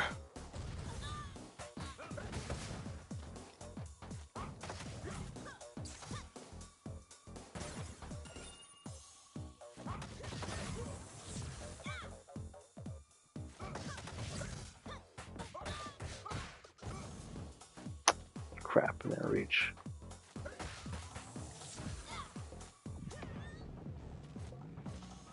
Center stage.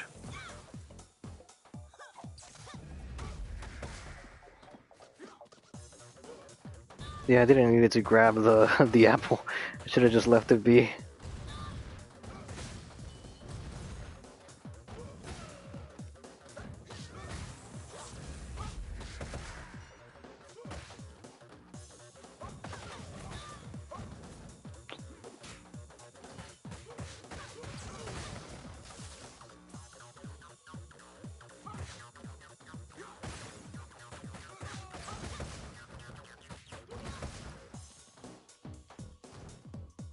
shit. Oh, I thought I grabbed the...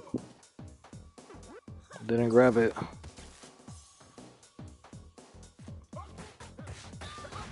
So we'll just finish it just for fun. Yeah, okay. Just for... Oh, I still have 1 star left over?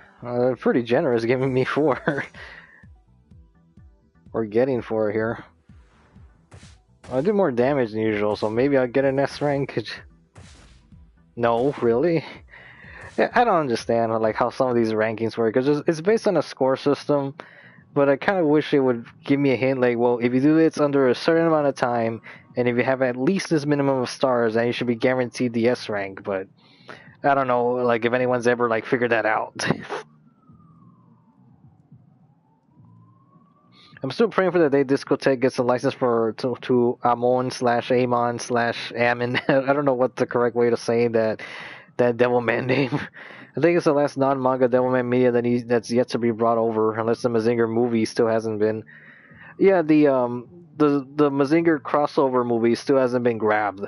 Now that I think about it, that's still missing. Cyborg 009 vs. Devilman does not have a physical release over here. It's been only streaming, but now it's gone from Netflix. But yeah, the Amon OVA is the only thing we're missing in terms of what's been released, because we already got Devilman Lady, and the Devilman Toei anime got re-released. We got the OVAs along with the 3rd episode. That's technically it's technically the 3rd episode. Yeah, it's not on Netflix anymore. It got taken out, I think, early this year or last year, because I remember it was in the anime news where it was gonna get pulled away. But I already have MKV files for that. Because a lot of the footage I find online it's actually pixelated for some reason. I was able to find an MKV file that actually had like as clean as it can get. Yeah, the Go Naga World is getting a reissue. That's through the Blu-ray release.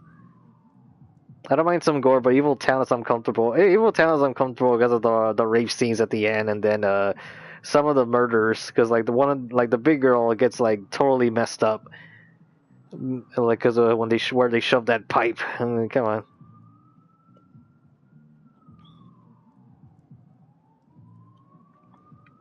This will take also found uncensored footage of Violence Jack Evil Town. Did anyone ask for this? No, but they tend to like dive into that stuff.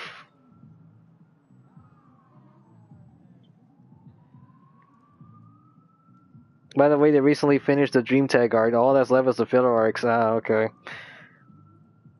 Because I am up to date with the Kinnikuman manga, but I haven't kept in touch with the anime.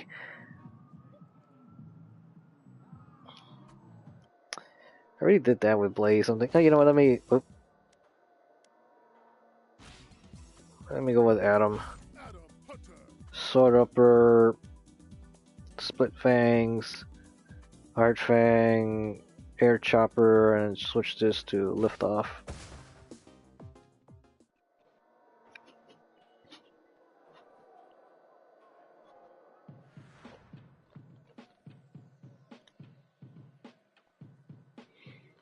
Yeah, let's see how far I can keep this going. Ah! Yeah, I'm doing crappy right now. Ah, but this Sword Upper is just like so good. See, and this is behind the DLC paywall. Because I mean, oh, you want to get this good anti-air move? Yeah.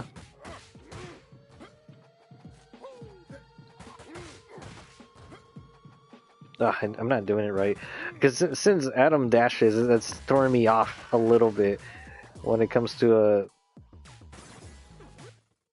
doing his commands correctly.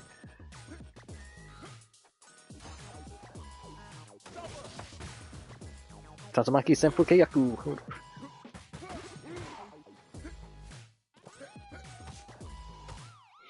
I really wish it could like go up like a Streets of Rage 3 character, because I'm already dashing left and right. Why can't I dash up and down?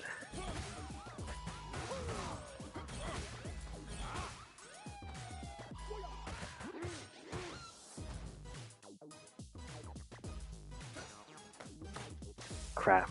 I really missed that.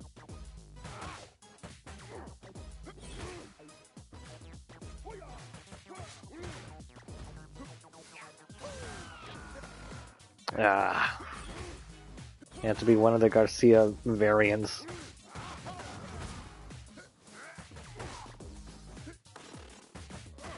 Again, Donovan, always with his fucking miraculous shots. I don't know how he. I'm assuming his hitbox must be like gigantic or something.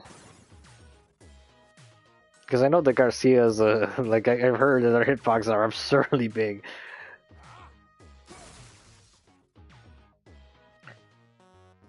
Alright, yeah, this is. I was gonna say this guy's easy, but then right away I just get fucking knife.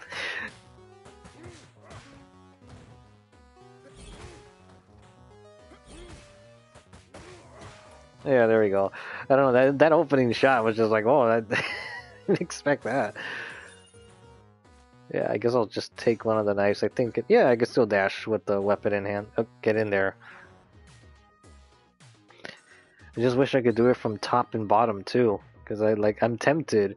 You could see me like flash a little, because like I want to do it, but it won't let me.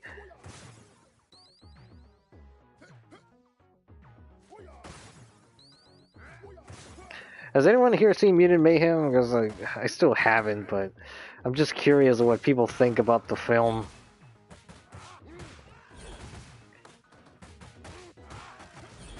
I don't know, because lately for some reason that one turtle iteration is just bothering me. I don't know why. Maybe it's because I didn't like the fact that for whatever reason a lot of the adult fan base, like the 40+ year olds, all the married men, for some reason they're like really hyped for this movie before the movie even came out, and I feel the tone is like very similar to Rise of the TMNT, where it's just very like juvenile. And I was kind of wondering, is it just because the characters are, is it just because the turtles look the same? Well, I never seen them go down. They usually just stay up. That's a new thing for me.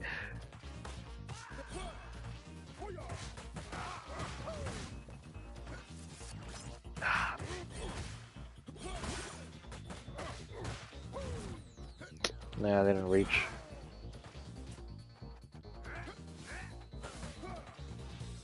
Yeah, the dashing is like screwing me over a little bit.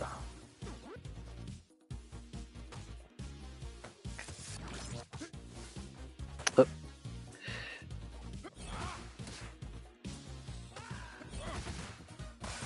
I didn't break through it, really? Ah! Yeah, I knew it. I was gonna get fucking hit.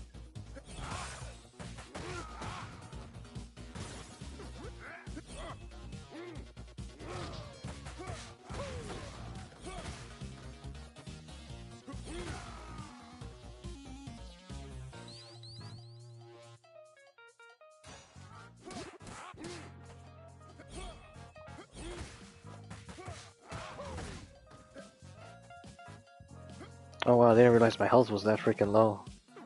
Because of all the failed attempts at that shield break.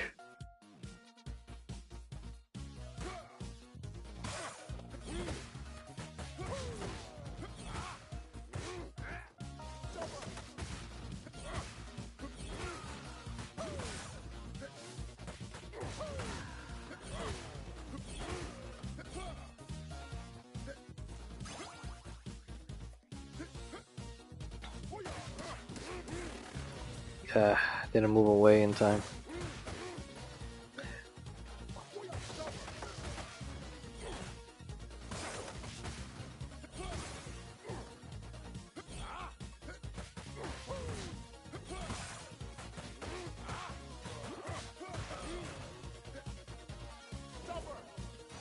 Oh, that was a waste.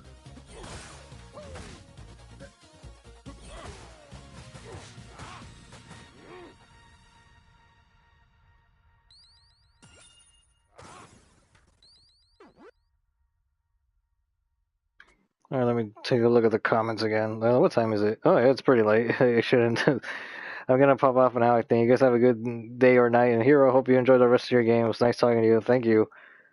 Upper has a movie. That Upper movie is a straight up heavy D from King of Fighters. Wait, what Upper am I talking about? Are we talking about the game Uppers, or is that something else? Evil Talent Come Blu-ray is hard to watch. I don't know. I still haven't gotten the Blu-ray. I only got in the DVD release many years ago. I haven't. Honestly, I have a lot of Discotheque DVDs that I haven't upgraded to the Blu-ray version. The animation is great, but I'm not a fan of Master Splinter and April. Reasons for April because they made her fat and ugly. I find it offensive. Oh, at least your reasons were more objective, man. Because most people are just talking about her skin color more than anything. Let me see. But I'm not a fan of the Master Splinter April. And to me, I just felt that I wasn't gonna laugh in much of it, but at the same time, I just don't like the fact that they actually do repeat a joke from the 2014 movie where like, ooh, he's doing his Batman voice, and the 2014 movie did the same joke already. Hope the next TNT game is based more on the old 3 series. It should be, because we're getting to that where 2000s is nostalgic now. I'm interested in the idea you had about making ideas on OVAs and seeing if they were as bad as people thought. Yeah, there's still stuff that I want to do. Apocalypse Zero was one of those. Part of my ways with JoJo after Part 7. Golden Boy was a golden OVA. Watching OVAs is like a playing roulette. Sometimes you get gold or sometimes you get crap. Yeah, most of the time you at least get great animation for the most part. Did you ever try to check out JoJo Part 9? Read Chapter 1 when it came out. I was very turned off by it. From Chapter 1, the characters being criminal or drug dealers of a dubious character. Wow, I didn't even bother with JoJo Part 9 or gone back to JoJo Leon. To me, everything was just like weird, and it just seemed like a series I really couldn't talk about because almost everything is a spoiler for Part 8. Characters in Part 9 are just low lives and evil. Araki hasn't been able to replicate the highs of Part 6 and 7. To me, Part 7, I felt a lot of the casualties were like unnecessary. They just felt unnecessary. And JoJo Leon, just nothing interested me at all.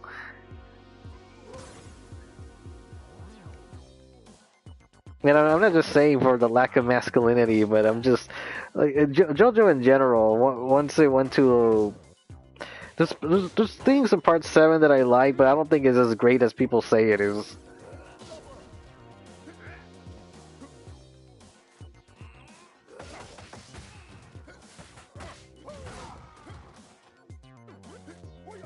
Ah, I'm stupid. What I'm supposed to do was go for the special, because that would actually like fill up my health back. But no, I messed that up.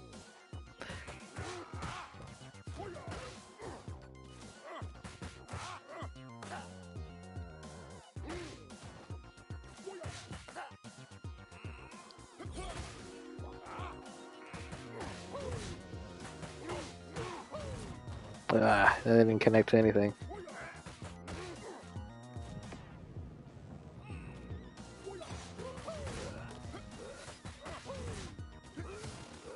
Shit, never mind. I just fucked that up. Oh well, let's go chopper. Cause look at that range of that thing, man. Yeah, like, get the DLC if you want that special instead of just the other one.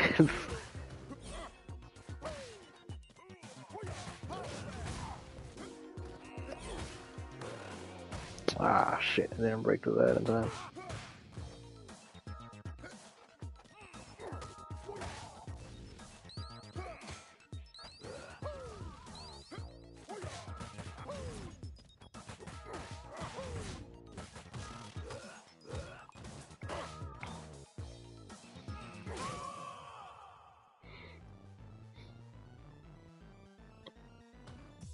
Yeah, Part 5 is the worst JoJo. Well, to me, Part 5 is the most disconnected out of all the JoJo parts, but I don't think it's the worst. Although I do feel like I feel like Stone Ocean is I think it has a strong main lead, but a lot of the events do feel like like how did Dio come up with this idea that you need 36 sinners and I'll break my own stand. Like, how do you know any of these things would happen, Dio? Jojo Leon, Popeye SpongeBob from Awo Bakio was cool.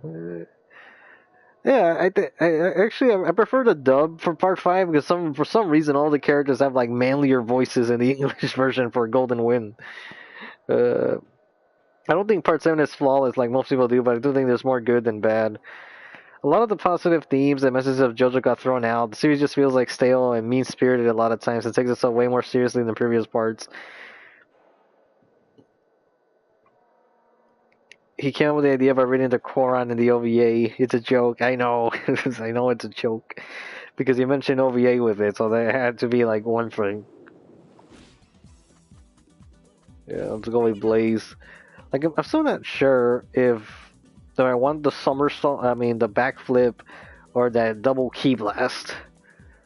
I think everything else is. I don't know, because some moves are like kind of debatable. Like which one is better.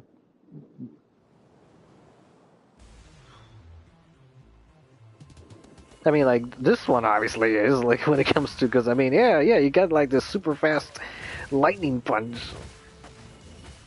that you could just spam because it doesn't take any meter. Better than the freaking like the other thing what she had before. Again, DLC. Whoops, yeah, I charged into that when I shouldn't have to.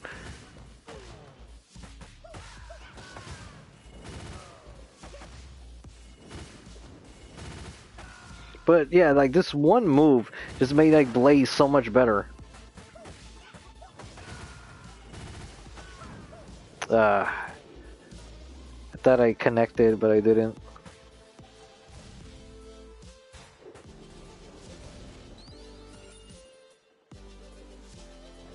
I just wish she could do it while she was holding an item. That way it doesn't slow down my momentum.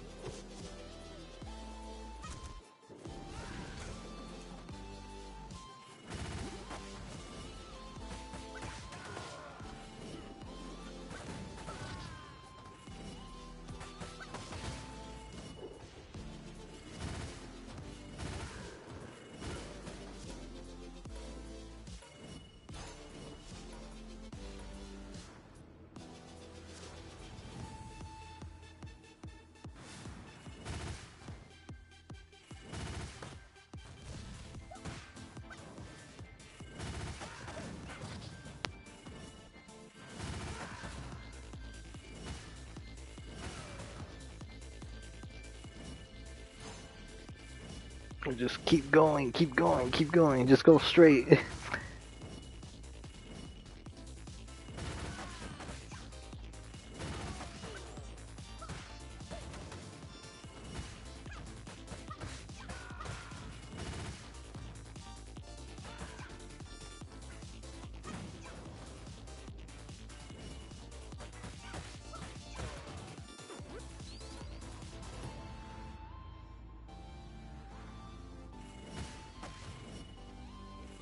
Oh, the knockback on that too is great.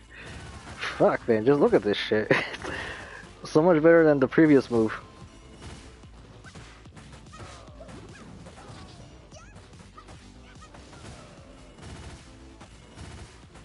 How many hits? I better not get fucking hit and ruin my combo. I think it's gonna happen. I don't want to get a fucking break. Oh, I didn't. I did it.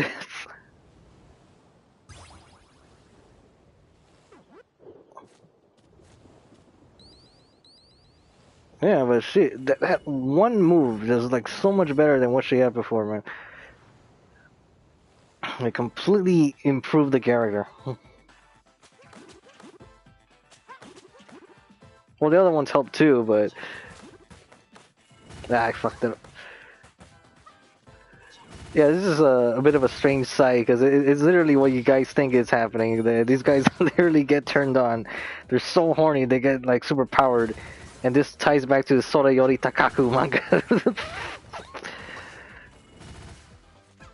Yeah. Ah, I got hit.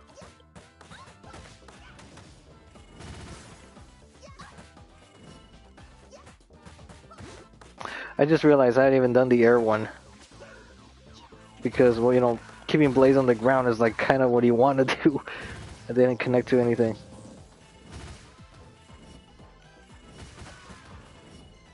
Let's see how far I can keep this going.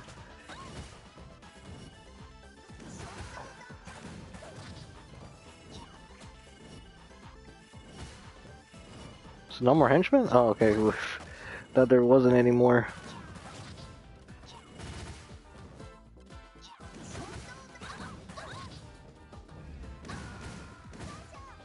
Hey, there. That way I can fill up my health back.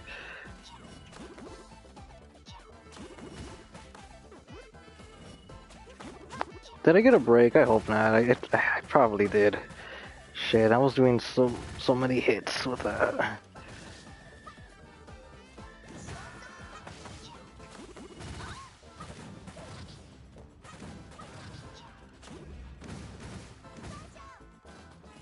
I don't think I hit the boss with that. Right.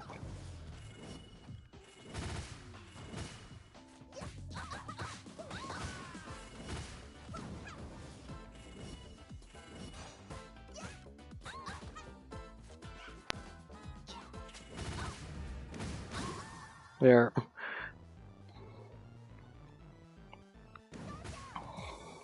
Yeah, photo finish.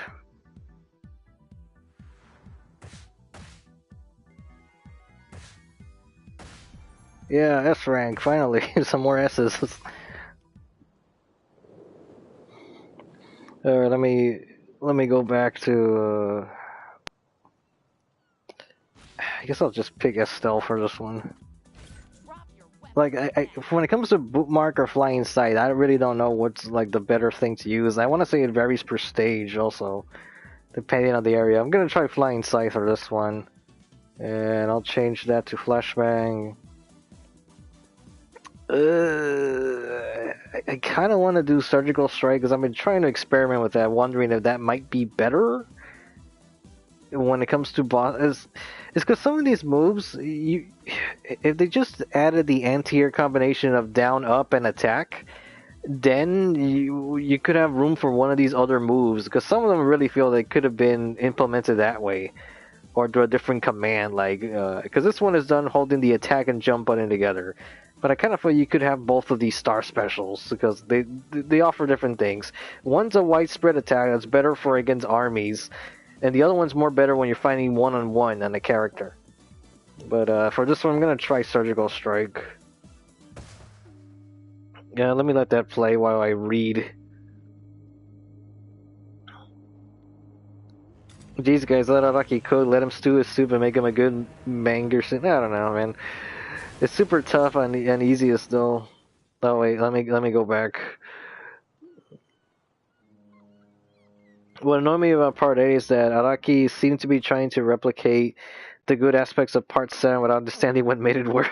Oh, have you played the fan game Final Fight LNS? I think you would have a blast with it. No, you guys have been recommending me a lot of games that I need to look into.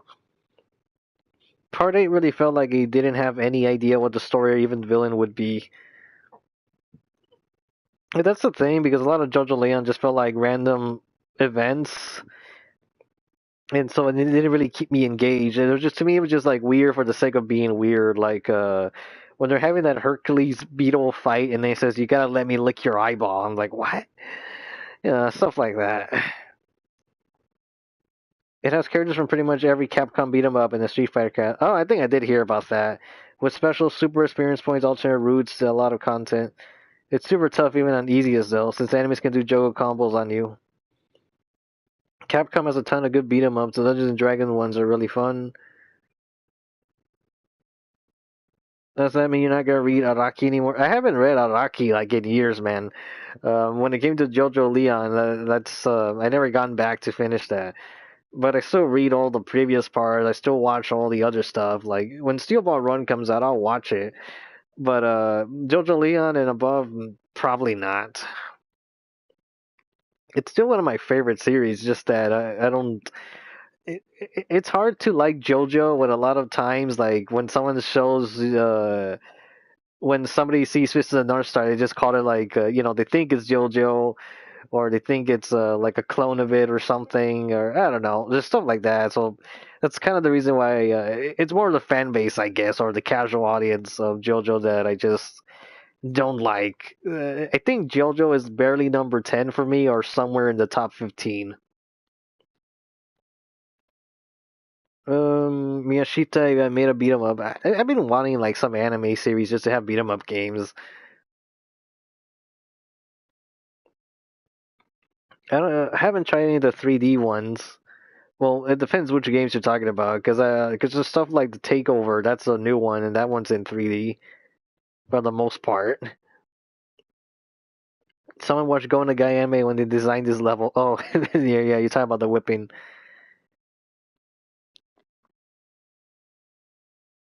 Since there's an infinite juggle system, you can literally go until they die.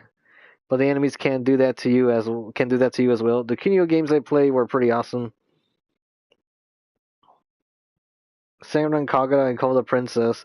I've been tempted for Senran Kagura, just the fact that, well, I'm going to deal with like a bunch of girls in panties and bikinis. But the game has Daidoji, and then so I think the games are actually good. It's just that they're just very etchy in nature. I'm interested in getting the JoJo Fighter. The roster is getting pretty big. You mean like I don't remember what game is out right now. Like Eyes of Heaven's already too old, right? There's like something else now, right? But we're talking about the remake for All Star Battle.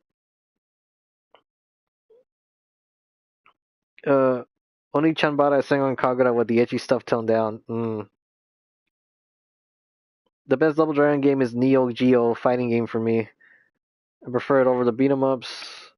After Steel Ball Run gets animated, I'm done with the new JoJo. There are a lot of anime beat 'em ups. The PS1 Fist and North Star comes to mind. Yeah, but I just want like some modern stuff. Araki's wasting his talent on more JoJo. I like Rage, but I prefer Martin Medley by the same developer. I'm gonna have to look a bunch of these games up. ROTD is cool, but for some reason I wasn't playing it as much. Rise of the Dragons? I'm guessing. Like I don't know what that was. What do I have again? Okay, I have Flying Scythe. Yeah, so Estelle was pretty much my favorite character of the game because I really love doing that, the police tackle. But because when I first played this game, I struggled so much to do anything because a lot of it was the mobility. Because I don't know if people have noticed, but none of the characters really run in this game. And to make up for that, I was using Estelle's police tackle in order to like bridge the gap. Yeah, I'm gonna get hit. Yeah, there was no way around that. And it annoyed me because in Streets to Rage 3, you can run in that game. Oh fuck! I overdid it because I ended up charging.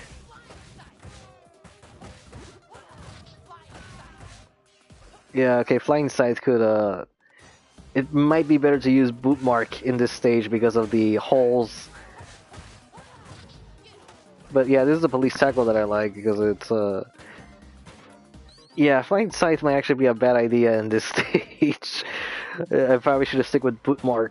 But again, what I mean with the like freaking Flying Scythe, that could be your anti-air. It's basically an anti-air, really, or you could use it as such. Yeah, okay, I went too far. Ah, fuck.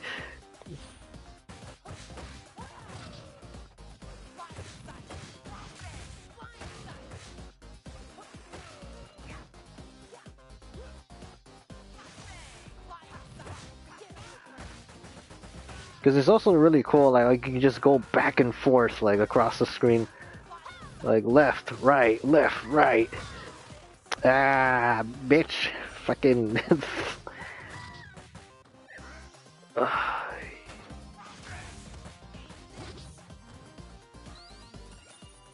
don't know. When I said that, I was just thinking about Lex Luthor in the fuck. Did I die? Yeah, I did fucking die. I hate you.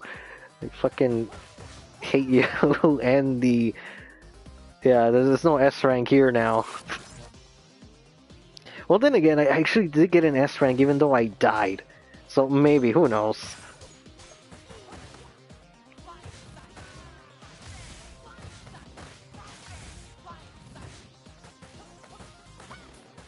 I got slapped by her. I hate that.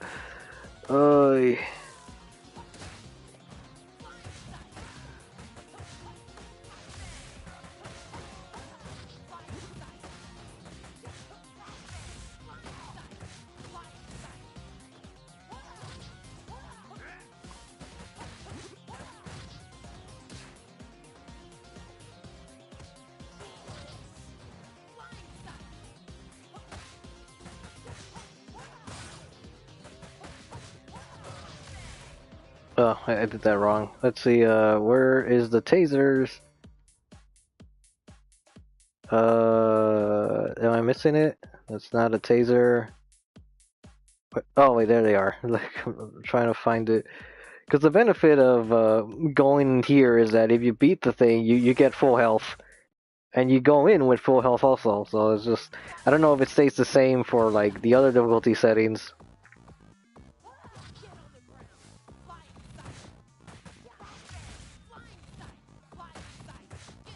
Yeah, see, I could do that. Ah.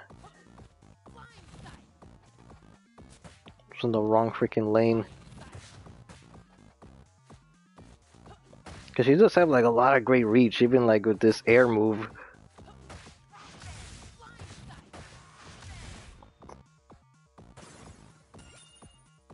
XL, then my health is full.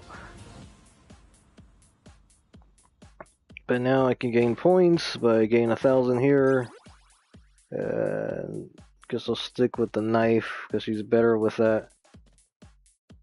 Let me.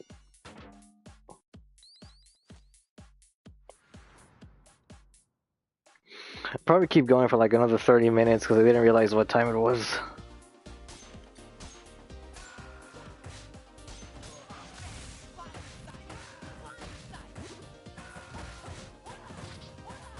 It also helps that her charge move, you could just do it right after that kicks. Or you could charge it as you're attacking.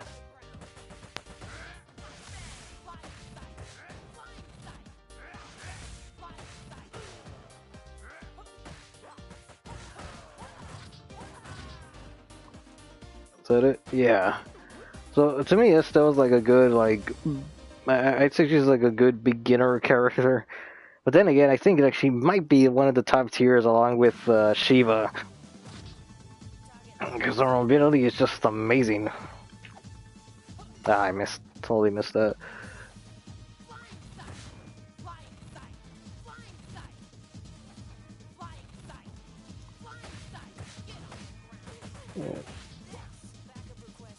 That screwed me over because I was charging, but now I'm thinking like, what am I doing? Oh, okay, I charged when I got hit by that instead.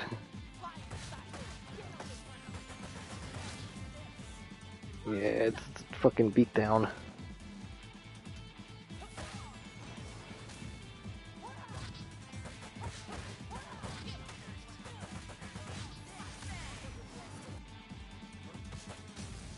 Okay, I was trying to escape that, but I ended up doing a freaking toss instead.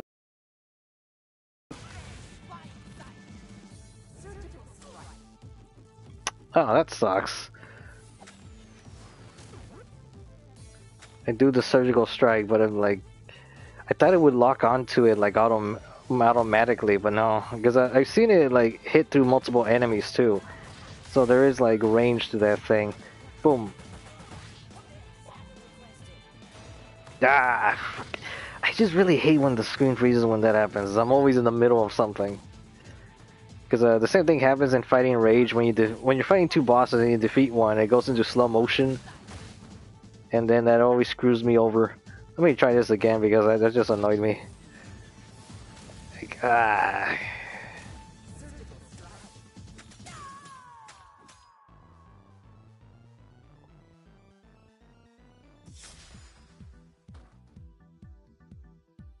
I'll be surprised if I get an S rank, but I hate it if I get like a B or a C. Yeah, fuck you. Because I died in that thing. I still don't understand why. Like, I have an A at least. I haven't been able to get that freaking S rank there. Now let's see what else is here.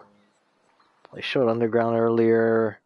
I showed Chinatown earlier with Shiva in the very beginning. Did the train, did the art gallery.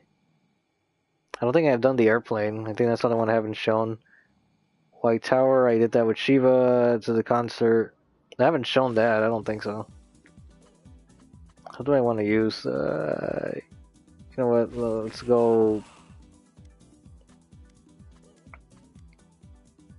Let's go with Street Race 3 Axel.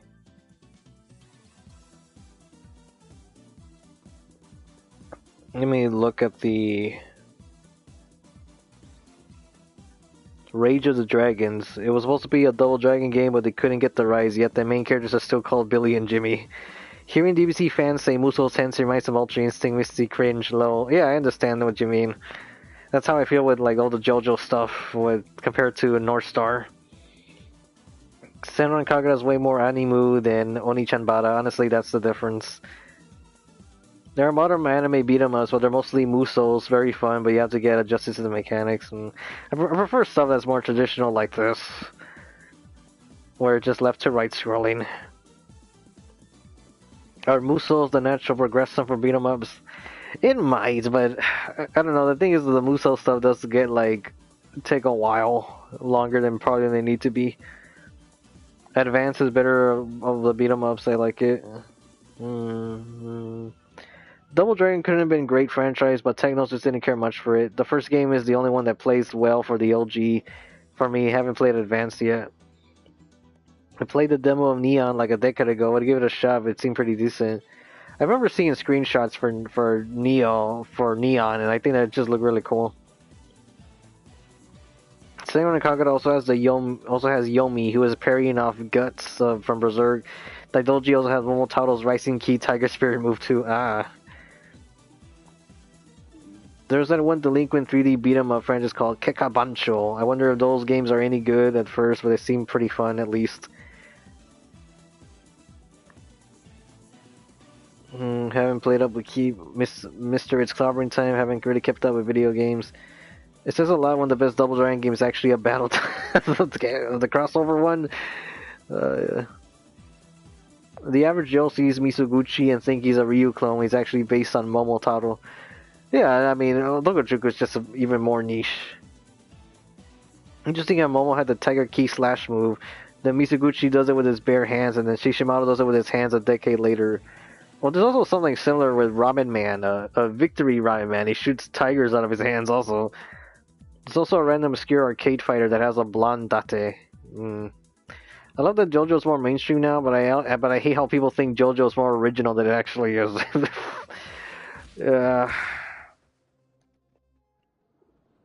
To the concert.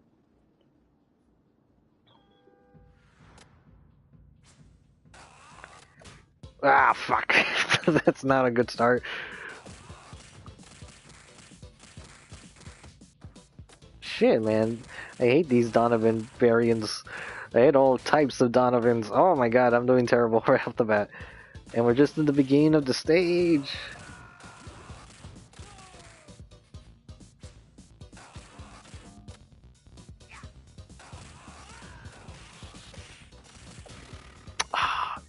I swear, I was gonna move before you hit me.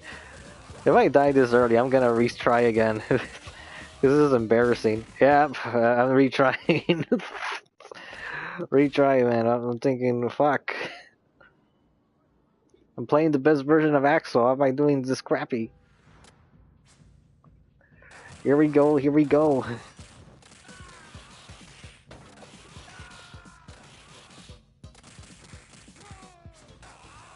Might have to use a special right off the bat because I already... Well, maybe not. Because I was gonna say I used up a lot of... Ah, fuck.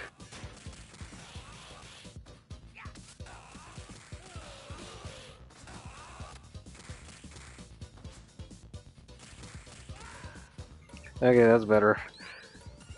Yeah, but that first take was very embarrassing.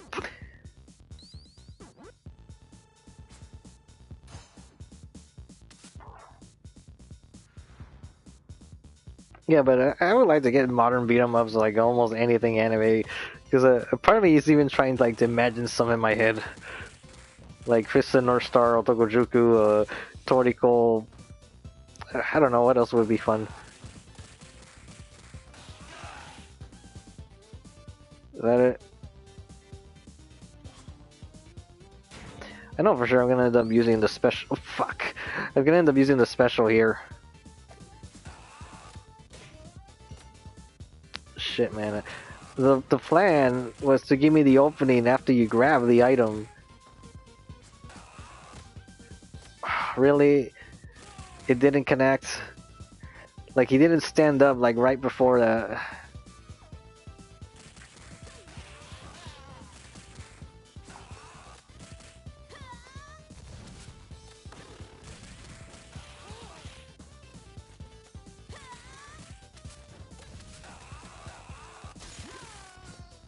Yeah, it does split into two. That's good. And then I get a nice sword out of that special too. Uh,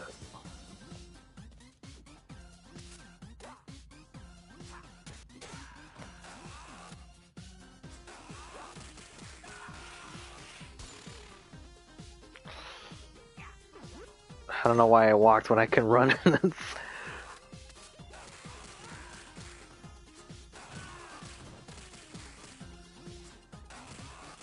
Oh yeah, I was gonna say, wait, what is this air special? Oh, but then I forgot that. All right, Part 3 characters do not have an air special. Really, I missed all those chances, man. Fuck. Fuck me.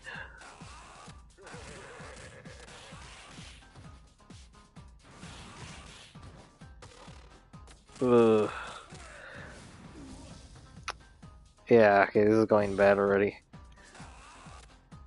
Like, I'm not even in the hard part where, well, it's a mix of hard, but it's also like kind of really up to chance because of the wrecking ball in the middle. Like the hard part right here is all this section, because the whole wrecking ball there is just. And then the fact that these Donovans can throw items, can throw weapons at you, and I'm trying to get to this fucking other side. And I want to say that the physics of this isn't actually implemented well. Because sometimes you feel like, oh, I'm not getting hit. I'm not going to get hit by it. And then you just get hit by it.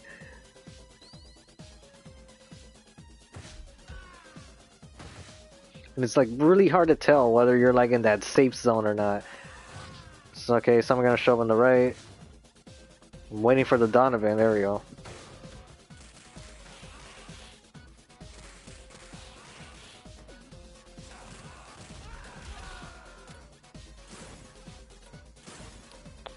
There's a sledgehammer there? No, I can't go in there anymore. Because there's health on the other side. Just gotta grab it. And I'm not grabbing it, I'm grabbing the freaking hammer instead.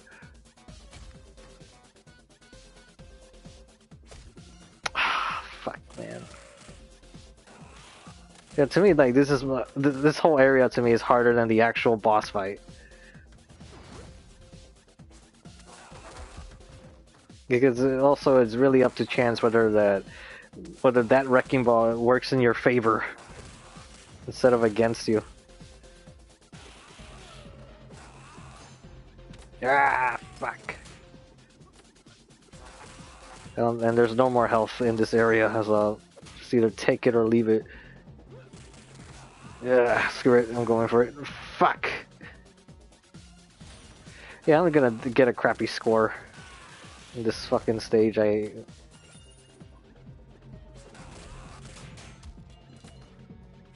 Because also doesn't help that this man has like metal kinesis. So like, well, I say metal, but he's also picking up bricks, and I'm pretty sure there's no metal in that thing. And it's just like a tiny trace of it or something, I don't know how that shit works. Sledgehammer. Go up.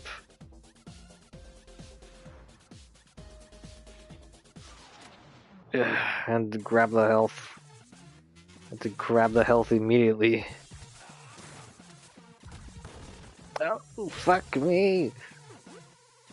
Okay, I thought that thing went out of bounds.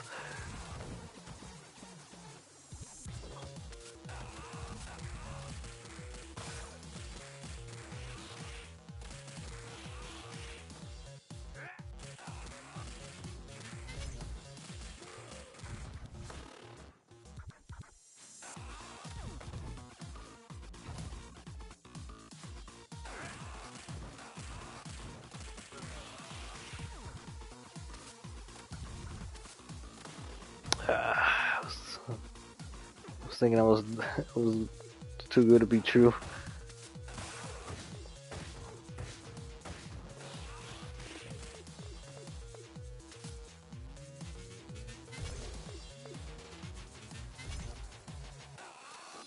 Ah, fuck.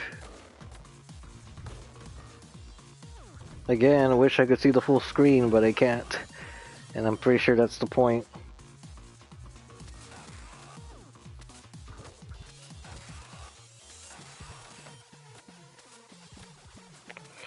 Ugh. Am I gonna get a game over? Like on this freaking boss?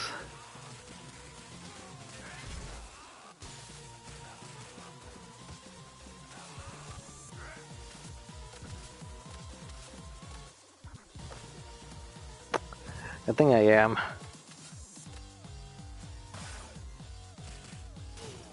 Okay, I just barely won that at all. I should have done way better than that. I pretty much died on every segment. B. Airplane. When it comes to the airplane, to me the beginning is the hardest part. Down on the ground. I'm gonna go with boot mark of this one because I think flying sight is just gonna kill me. I'm gonna keep trying the surgical strike to see if that works. Let me. Oh, what happened here?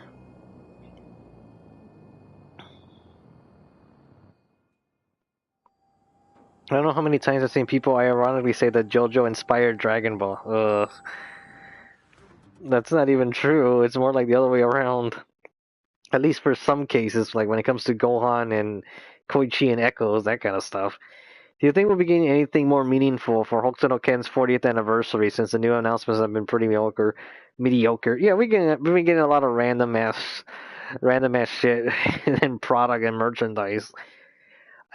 I just want an anime confirmation, but even then, I still don't know what it. I'm kind of thinking if we do get an anime notice, it's gonna be on the same level as Kinnikuman, Man, where like, hey, we got this new thing coming, but we can't show you anything yet. I just remember my friend who put 500 plus hours into the Fist of North Star Muso on his 360. It's either Ken's Rage 1 or Ken's Rage 2. Kurohime should get a new game. That PS2 one is garbage. I'm surprised it even got a game, but no anime. I was shocked when I found out that Buichi Teresawa rejected Hada and took Haraki as assistant early on both men's careers. Man. To me, that's new information because I'm still surprised at the whole like that trio connection that I never heard of until I randomly stumbled across that one article in the JoJo Wiki.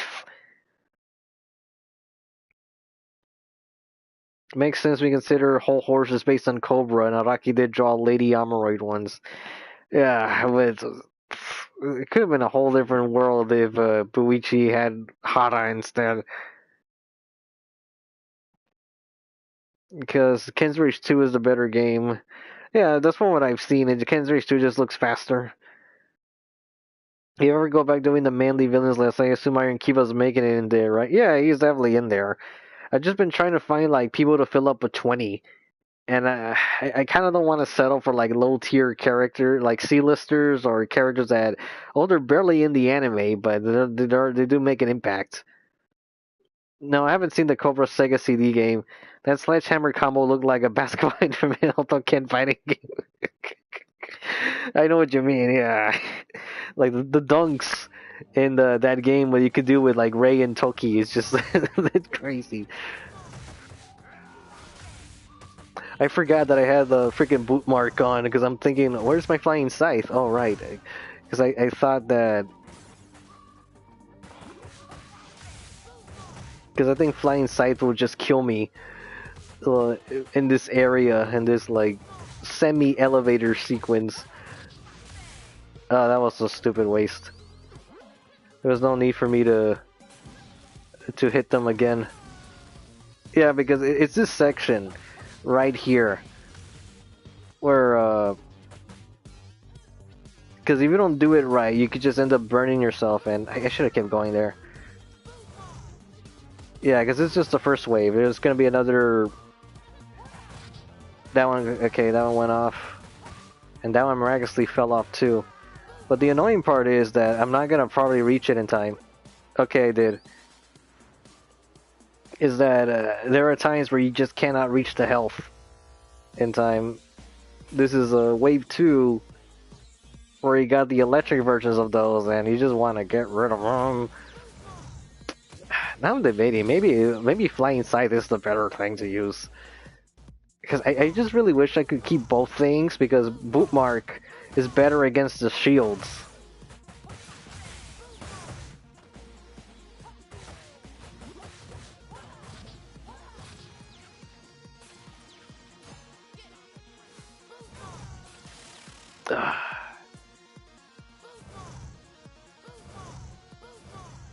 Where'd the other one go?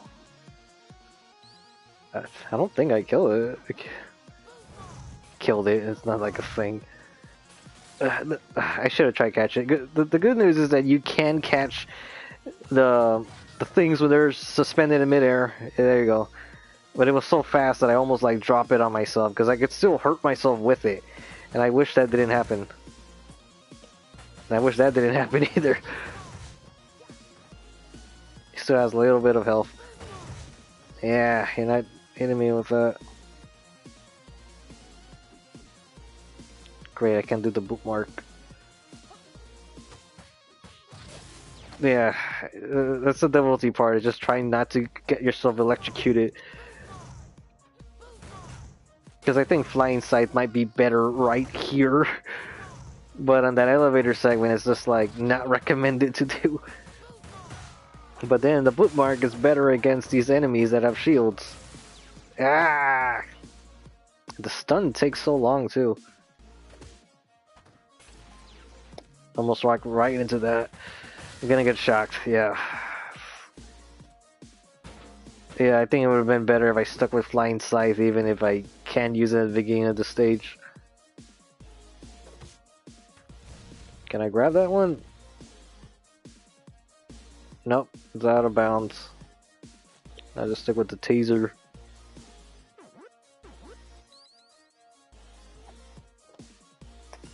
Grab it.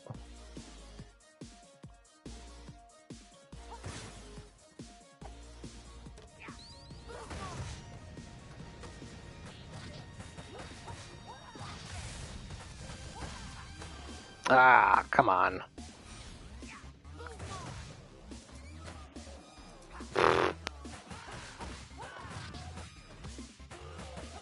Because I messed up the first toss. You can dive with that?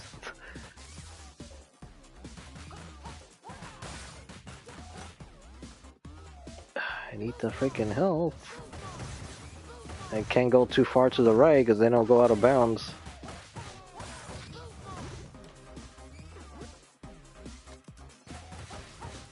I don't think that grenade's hitting anybody. Nope, it didn't hit nobody. God damn. Doing the running thing actually hurts, it's been hurting my wrist. There we go. See, I know if I jump and air attack, I'm gonna throw the grenade. Ah! Damn it, they walked away from it. The grenade is like, just goes on, just takes a little too long for it to really be timed right. It needs it to be like 1 second less or something. 1.5 maybe.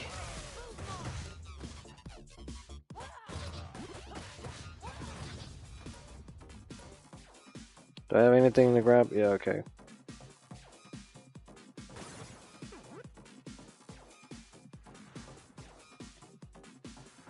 What's next? Shit, I forgot they were gonna show up.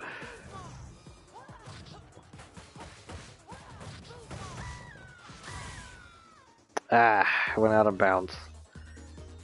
Oh, they're all KO'd? Yeah, okay, I'm assuming they all went KO'd.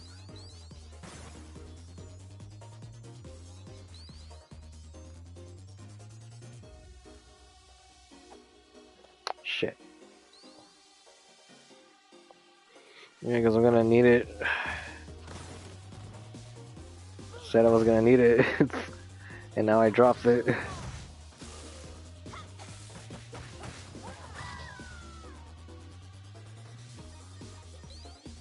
Okay, I almost could have gotten electrocuted right there.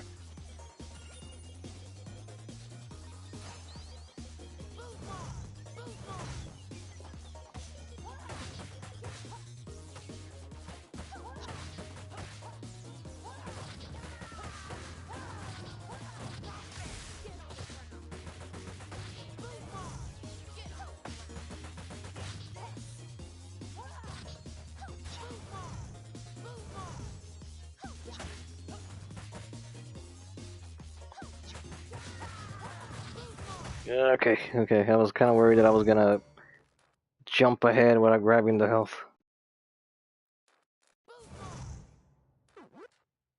I think I might end this after this fight, or at the very least I'll just look at the questions from this point. Alright, let's see if I can make advantage of surgical strike in here.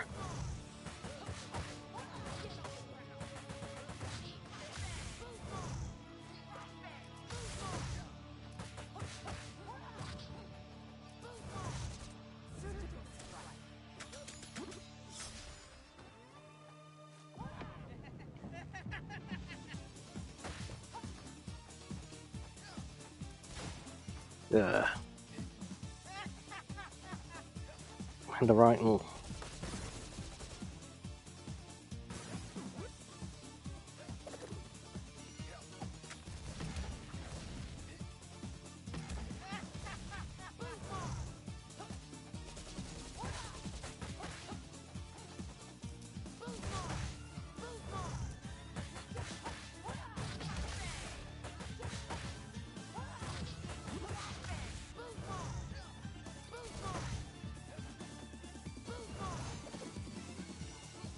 Damn, I couldn't grab any of the grenades.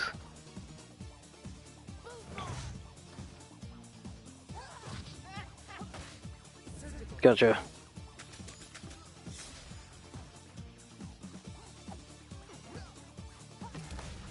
Ah.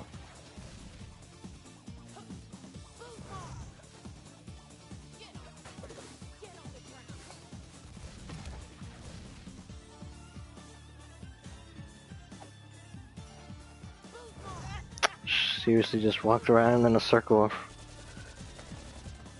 I didn't time that. I still can't time that right, but you can dodge by jumping the bullets, which is a little weird. Damn, I had him there.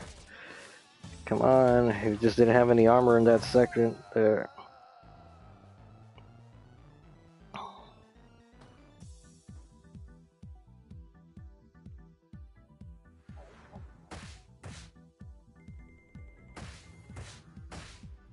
Rank A. Didn't get the S. I don't know. Maybe flying sight is actually better to use.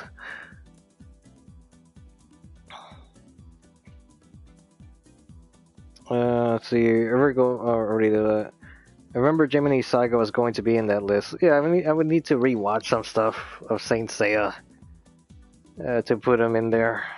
Because I know he has like a small part in movie 3. And then I need to like recheck how he is in the Hades Saga. Because I know he has a small part in that, and then a couple other stuff. But now I haven't looked at the Cobra Sega CD. I think I only listened to the OST. Yeah, it's gonna be the Otokojuku anime review is gonna be slightly re-edited. Most of the visuals will be the same. They just have like a background to it. Compared to the movie, because the quality was like really bad, and I tried to fix that, and then a lot of it had the Kiss Anime like logo in the corner, so and the subtitles popping up. Yeah, the way the anime review is like, it's almost like fine the way it is. You just gotta tweak some stuff. I wish someone would port the Cobra arcade game. It makes the Cobra themed Time Crisis. It looks awesome. Maybe villains would become allies like Daigo and Jackie or Phoenix Iki could be good to fill up the top 20s. Maybe. I'd have to like look at the list again, or look at my very old video and see what I have there. Because I do have like at least 12 or 14. Although I've been kind of torn between Kaido and Akainu. Like I feel like just going for Akainu, because I just think that a lot of Kaido's villainy is tied too much with the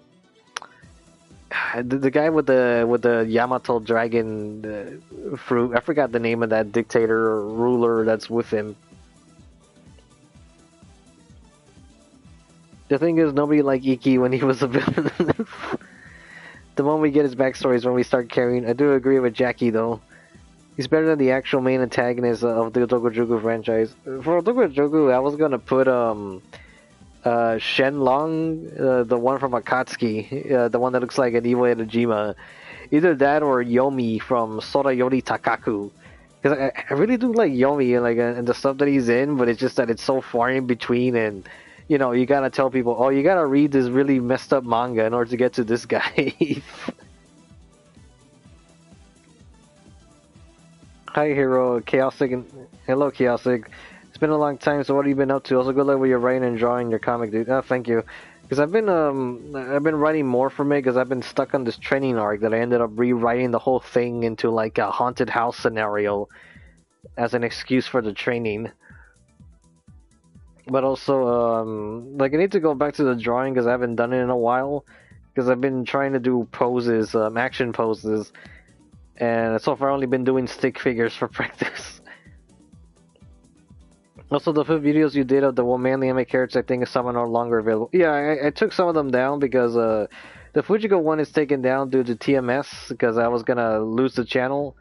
It was this one particular year when they were doing a Lupin purge, and Android 18 was because of the Toei doing their Toei purge of Dragon Ball stuff.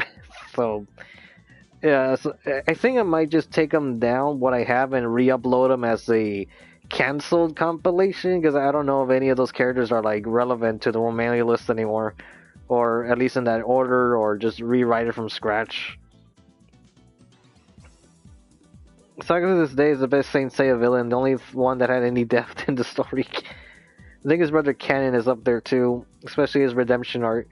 More similarities between Saint Seiya and Bleach. The first villain in the arc is the best one. Yeah, a lot of Bleach really is just Saint Seiya, especially with the whole Hueco Mundo and the 12 houses in the sanctuary. We're already seen Yomi's last appearance in Sword. He only appears against in the epilogue of the series. Really? Oh, wow. Can you re-upload in Daily Motion or something? Like, I'll just probably re-upload them in like one compilation vid or something. I think I'm gonna see the new TMNT movie at some point. I was kind of contemplating whether to go on Tuesday, like probably by myself, but at the same time, I'm just like, I don't know. I haven't gone to the movie theater like in years. The last movie I saw before was the first Sonic movie before COVID hit, and the time before that it was what movie I saw before Sonic? There was one other time, and it was like a big gap. I think it was the Broly movie, actually. It was either that or Enter the Spider-Verse. So it was probably one of those that I saw right before the Sonic stuff, and I don't know, the going to the movie theaters hasn't been exactly like fun the last couple of years. Never post a video of 4Kids One Piece. Toy will be on you like a leech. Really? Wow, I'm surprised they... Oh, hey, sketch long and weird portions so you can get a feel of poses. Yeah, I guess so. Because I've been trying to do stuff. I only did 2 of them, and they are like very simplistic. I'm sure the TFT movie is good. I just missed the dark tone of 2003. I know what you mean. Yeah, I just want them to behave like a bit more like adults. And yeah, I think I did all the stages already. I guess let me go back to Shiva and let's just do the airplane again with Shiba since he's on the thumbnail. I think Estelle and Shiba and probably Blaze would be like the ones I like using the most. Well, then again, I think Shiba is a little unfair because he can because of his final crash. That is nothing final about it. It's like, look how many times I can do that shit. It's ridiculous. Final fucking signal. Yeah, I guess I'll stop after this. Fuck, man. I guess I'll stop after this one.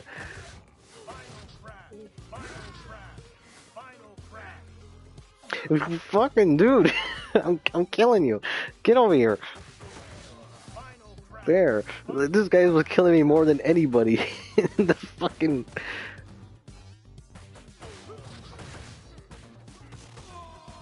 Oh, did I die? Yeah, I fucking died.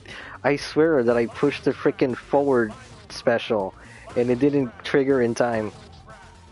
And or maybe I got too greedy with the final crashes.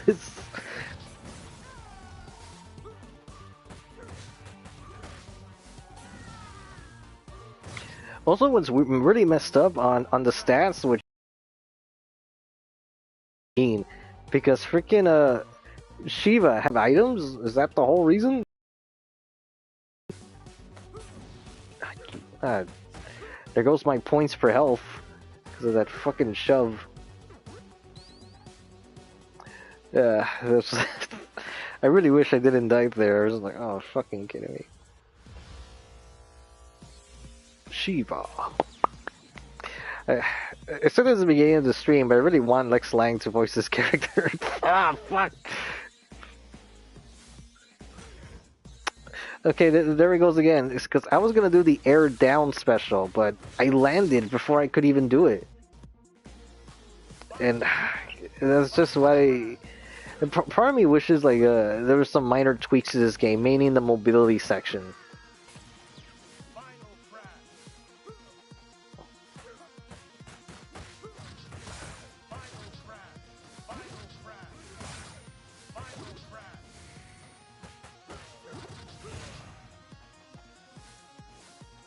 Oh, he died.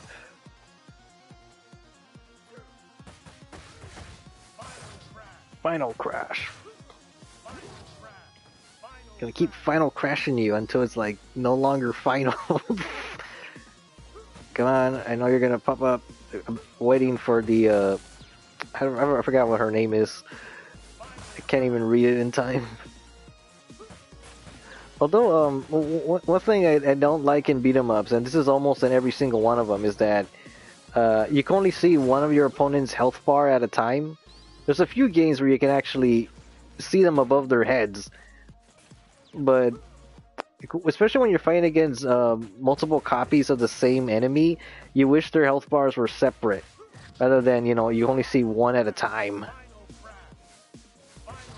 Especially when you're playing Fighting Rage and you're fighting against the Mutai Songdus, like those guys, you want to know their individual health bars, but you can't see that.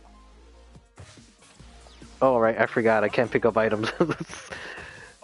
Well, I can pick up health at least, but no, because Shiva's creed is that he doesn't use weapons. I am the weapon.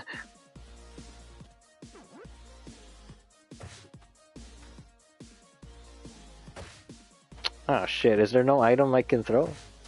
Okay, there we go. Because I didn't want to risk getting too close and like do it myself. Right, I can't carry anything, so...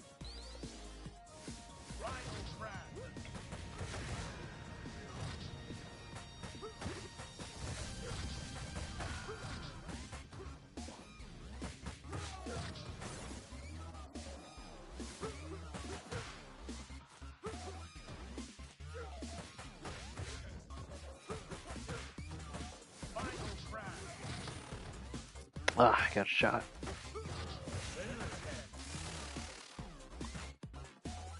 Got shot and stunned. Oh, let me get my... Oh, right. Well, thankfully I won't get hit by the grenade. See, again, the grenades, I feel like they take too long. They need to be shortened.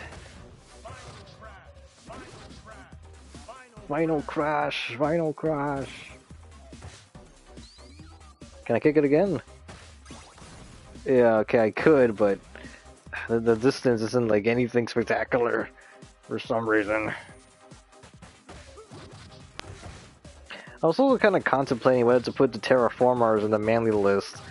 I kind of want to, but at the same time, like it's kind of mostly superficial, really, because I haven't caught up to the manga. Goddamn.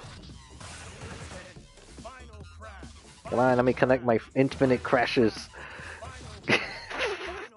Yeah, this thing is like broken as hell. But it's pretty fun to use. There we go. Get in there. Like, why can't I? Oh.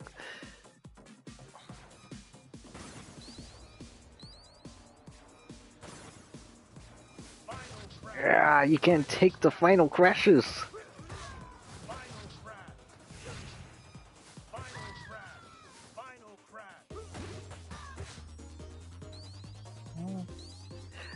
Oh, I don't think I ever mentioned why I said bitch earlier, because I was gonna say, I was thinking of like Superman, Batman, Public Enemies, and Lex Luthor gets mad at Amanda Waller and just says bitch.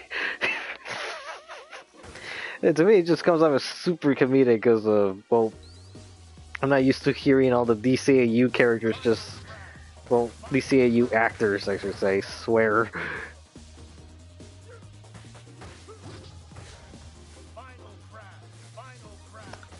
Oh wow, I didn't get shot. Ah, yeah.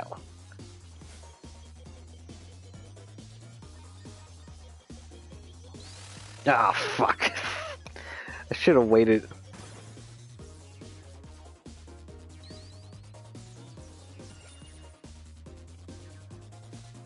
Well, you know, maybe I should have stick with the other specials, as I'm fighting like in a cramped area. Oh well.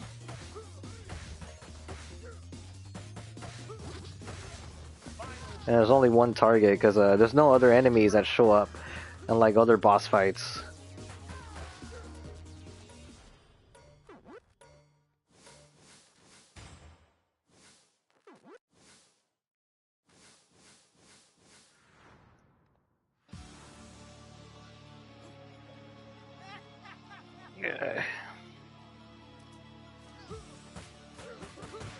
Man, I just really absolutely love those kicks. The thing is, like, it has to be neutral. Or wait, did I connect with the foot?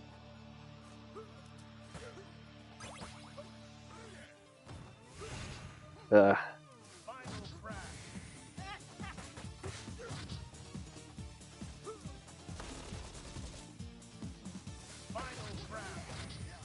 didn't. Did that hit him or not? Come on, get it over here.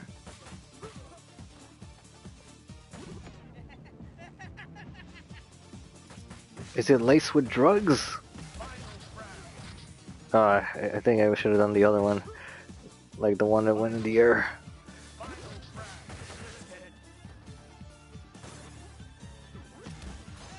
Ah, that was dumb of me. I should just stick with the... I felt confident that I wasn't gonna get hit anymore, but I'm like, nope.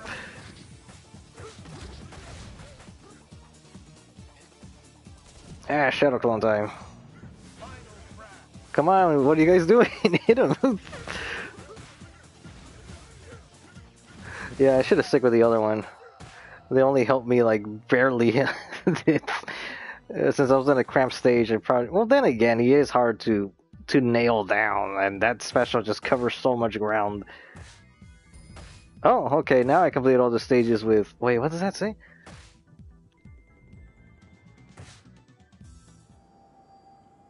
Oh, yeah, okay, I think it said Shiva cleared. That was the one stage I haven't done with him.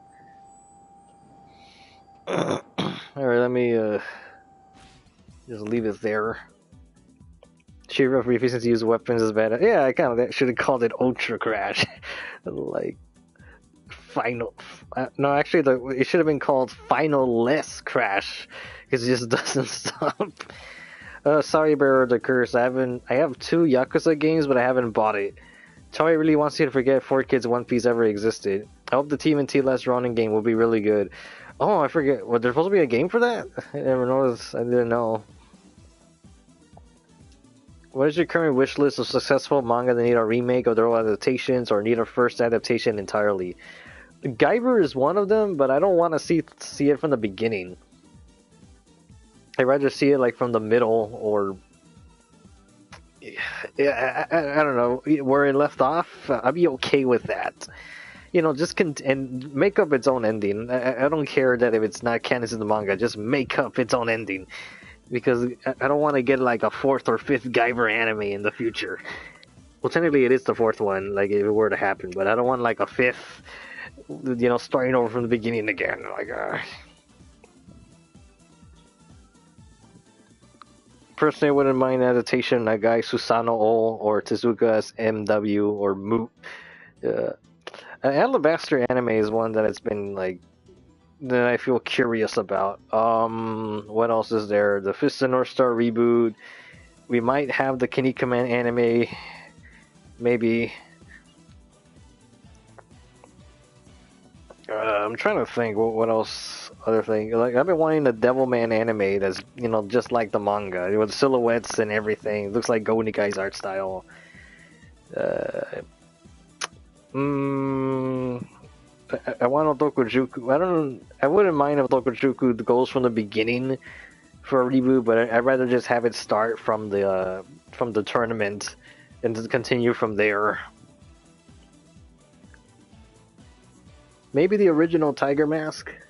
I think someone already said that. Oh wait, no, like Tiger Mask maybe, since like we never seem to be getting the original anime. Can we just get like a faithful reboot? Like I don't think Asuna Joe really needs it, but it's just so people can shut up about Megalobox and just watch Asuna Joe instead. That's like the whole reason why I would want a reboot for that. Even though it's not gonna match the music of the original, I don't think so. What other anime is there? Apocalypse Zero, that's an incomplete adaptation. Tough, the Tough is an incomplete adaptation. It's just 3 OVAs. I wouldn't mind Violence Jack, an anime for that. I've been wanting Black Swordsman arc stuff or Berserk for like a long time. That hasn't happened. Kongo Bancho anime. There we go. That's one. I would like one of Cyber Blue. It's not like a big necessity, but it just seems weird that I never got an OVA adaptation. I think I might be too far away, and I might be causing like distortions on the mic quality because I'm using the headphones. Actually, let me go to the while I keep talking, that way I can go to the went the wrong way. Extra. Because to me the stats don't make any sense. I don't know what technique means. Like character info. Like what does technique mean? Because Shiva has 1 and he's like look at his fighting style. Fighting style, Kempo. Technique 1. What does that mean? Is it because he can't grab items? Is that the whole reason? Because then I'm looking at characters like fighting style Krav Maga. I don't know what that is. Swedish Colombian couple, both exemplary police officers. I still grew up learning that duty, justice, and integrity were the most important things. Yeah, because also like street fighting, Technique 3. I haven't played Skate at all. I haven't tried him. I don't know why Rue doesn't have a profile. Like also this like Dr. Zan is like science. Wrestling, Technique 3. Fighting style boxing, Technique 4. Rakushin Fist, Technique 4. Fighting style Pogo, 3. Yeah, so I don't know why Shiva has like number 1 and bottom level technique, speed of 3, power 4. Stamina, I'm assuming, is like how much damage they can take. Jump is 2. But I'm also curious if these stats are the same, like the different forms. I don't think so, because I'm pretty sure Streets of Rage 3 Axel is faster than all the other incarnations. Blaze building, power 1, speed 5. Also, it seems weird that the average character is actually power 4, because someone like Blaze is actually below average in terms of strength. 3, 4, 4, 4, 2, 5, 4. I think that's all the anime I can think of on the top of my head. I could probably come out with more. Even if it's practical, it's so cool. What are some series that you haven't seen yet but feel have strong contenders for manly villains and manly characters? I haven't looked at Aim for the Ace. That's one I probably should have looked at for manly leads. Because maybe there's something in there. A lot of the manly stuff that I'm reading, like Vinland Saga, Kingdom, maybe Terraform Mars. I was even contemplating Street Fighter because I just started to just watch the anime Street Fighter 2V, but I'm just not sure about putting a video game character in there. But yeah, like stuff like Kengan Asura is another one. Takeshi. It's basically mainly mangas that I haven't read yet.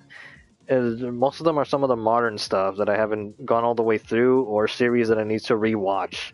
Like in Toriko, I don't remember if Midora was that great of a villain, or maybe there's one in Takeshi. Basically just trying to explore things. Boichi is one of the best modern manly artists in manga industry. Boichi. Those Dr. Stone drawings are damn good. I'm good with Crybaby. I would rather have a new Devilman Lady or Violence Jack. Without the Zaki and Asuna Joe anime wouldn't be the same. Violence Jack and Rikyo need new anime series. Oh yeah, I forgot about Rikyo. I wouldn't mind seeing that either. Just keep Itano away from Violence Jack. I don't really trust a new Berserk to do anyone but the Zaki, and that ain't happening. Despite Terraformer still being on hiatus, the artist went on to work on some other manga, and it does look pretty manly. Yeah, that's basically all the series I could think of, because I think there's this obscure thing called like Sultan Koro, which I'm not sure, and that will have something in it. The other thing was like Shura no Toki, I think that's what it's called. There's also Saint Muscle manga. I don't know if the manga Red has anything in there that I could use for like a villain. I think with manly characters, I could have that figured out, because there's like a bit. I feel like manly characters are easier to find instead of manly villains. When it comes to manly heroes and manly heroes, I think those are easier than the villain ones, because I don't want to give like a crappy one. Although when it comes to manly villains, there are some like obscure things like Fairy Master from the Battle Royale High School OVA. Yeah, I think I'll just stay on for like another 2 or 3 minutes. So any last questions, and then I'll just hang this up. Because I'll end this on Shiva's profile. Oh wait, there's only 3 of us here left, or maybe 2. Because if I'm watching it, then that's like less. Off topic, but I want someone to translate that Fist of North Star manga where not Kenshiro beats up people with a Famicom. It's a parody. I'm not sure which is that one. I don't think I've heard of this one. Because I thought you were talking about like give my regards to Kenshiro thing, which I haven't looked. Because supposedly that's getting a live action show.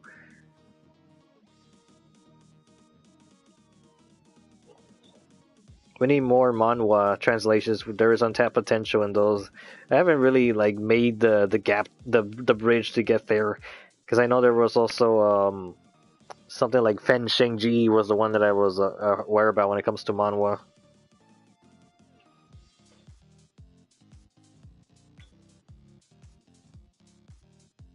Like I understand Shiva's determination. I feel like his refusal to use weapons is very manly of him, but the way he just throws things is just, yeah, I'm just gonna kick it. Well, he's gonna kick it and then palm strike it. I've seen him saying and even more insane stories. I saw it on Reddit. Manga artists made a lot of Famicom manga in the 80s. Because I know that Ken Ishikawa also did like some weird stuff like adaptation for Rambo and Street Fighter.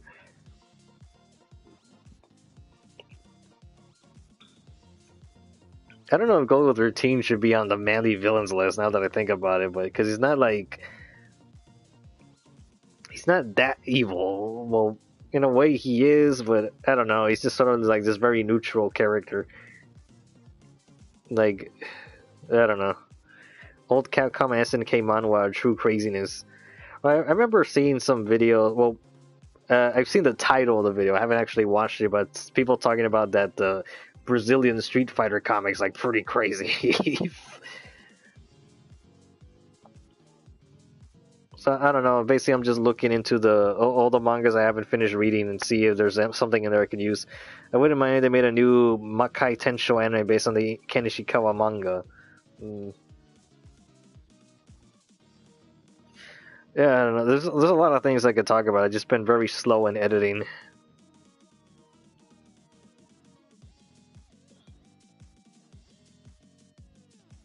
Yeah, just a reminder that anyone's still watching at this point that this is actually on the second Manly Anime Hero channel, which has now become the backup channel for a lot of the main things of the Anime Hero channel.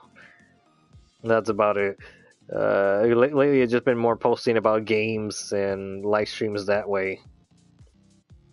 Hopefully, the audio came out nice this time around.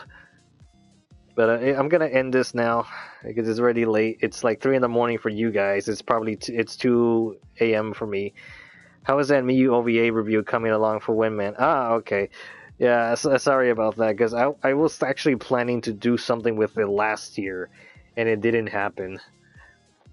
Because I've been wanting to do a lot of horror related stuff, like for Constantine and I guess make a Halloween Volume 4, Volume 5. I forgot what number I left on.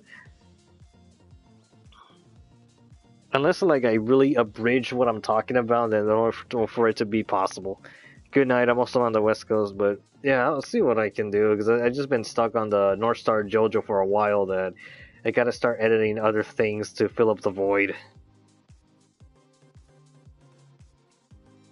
All right. Good night, everybody. I'm gonna end the broadcast.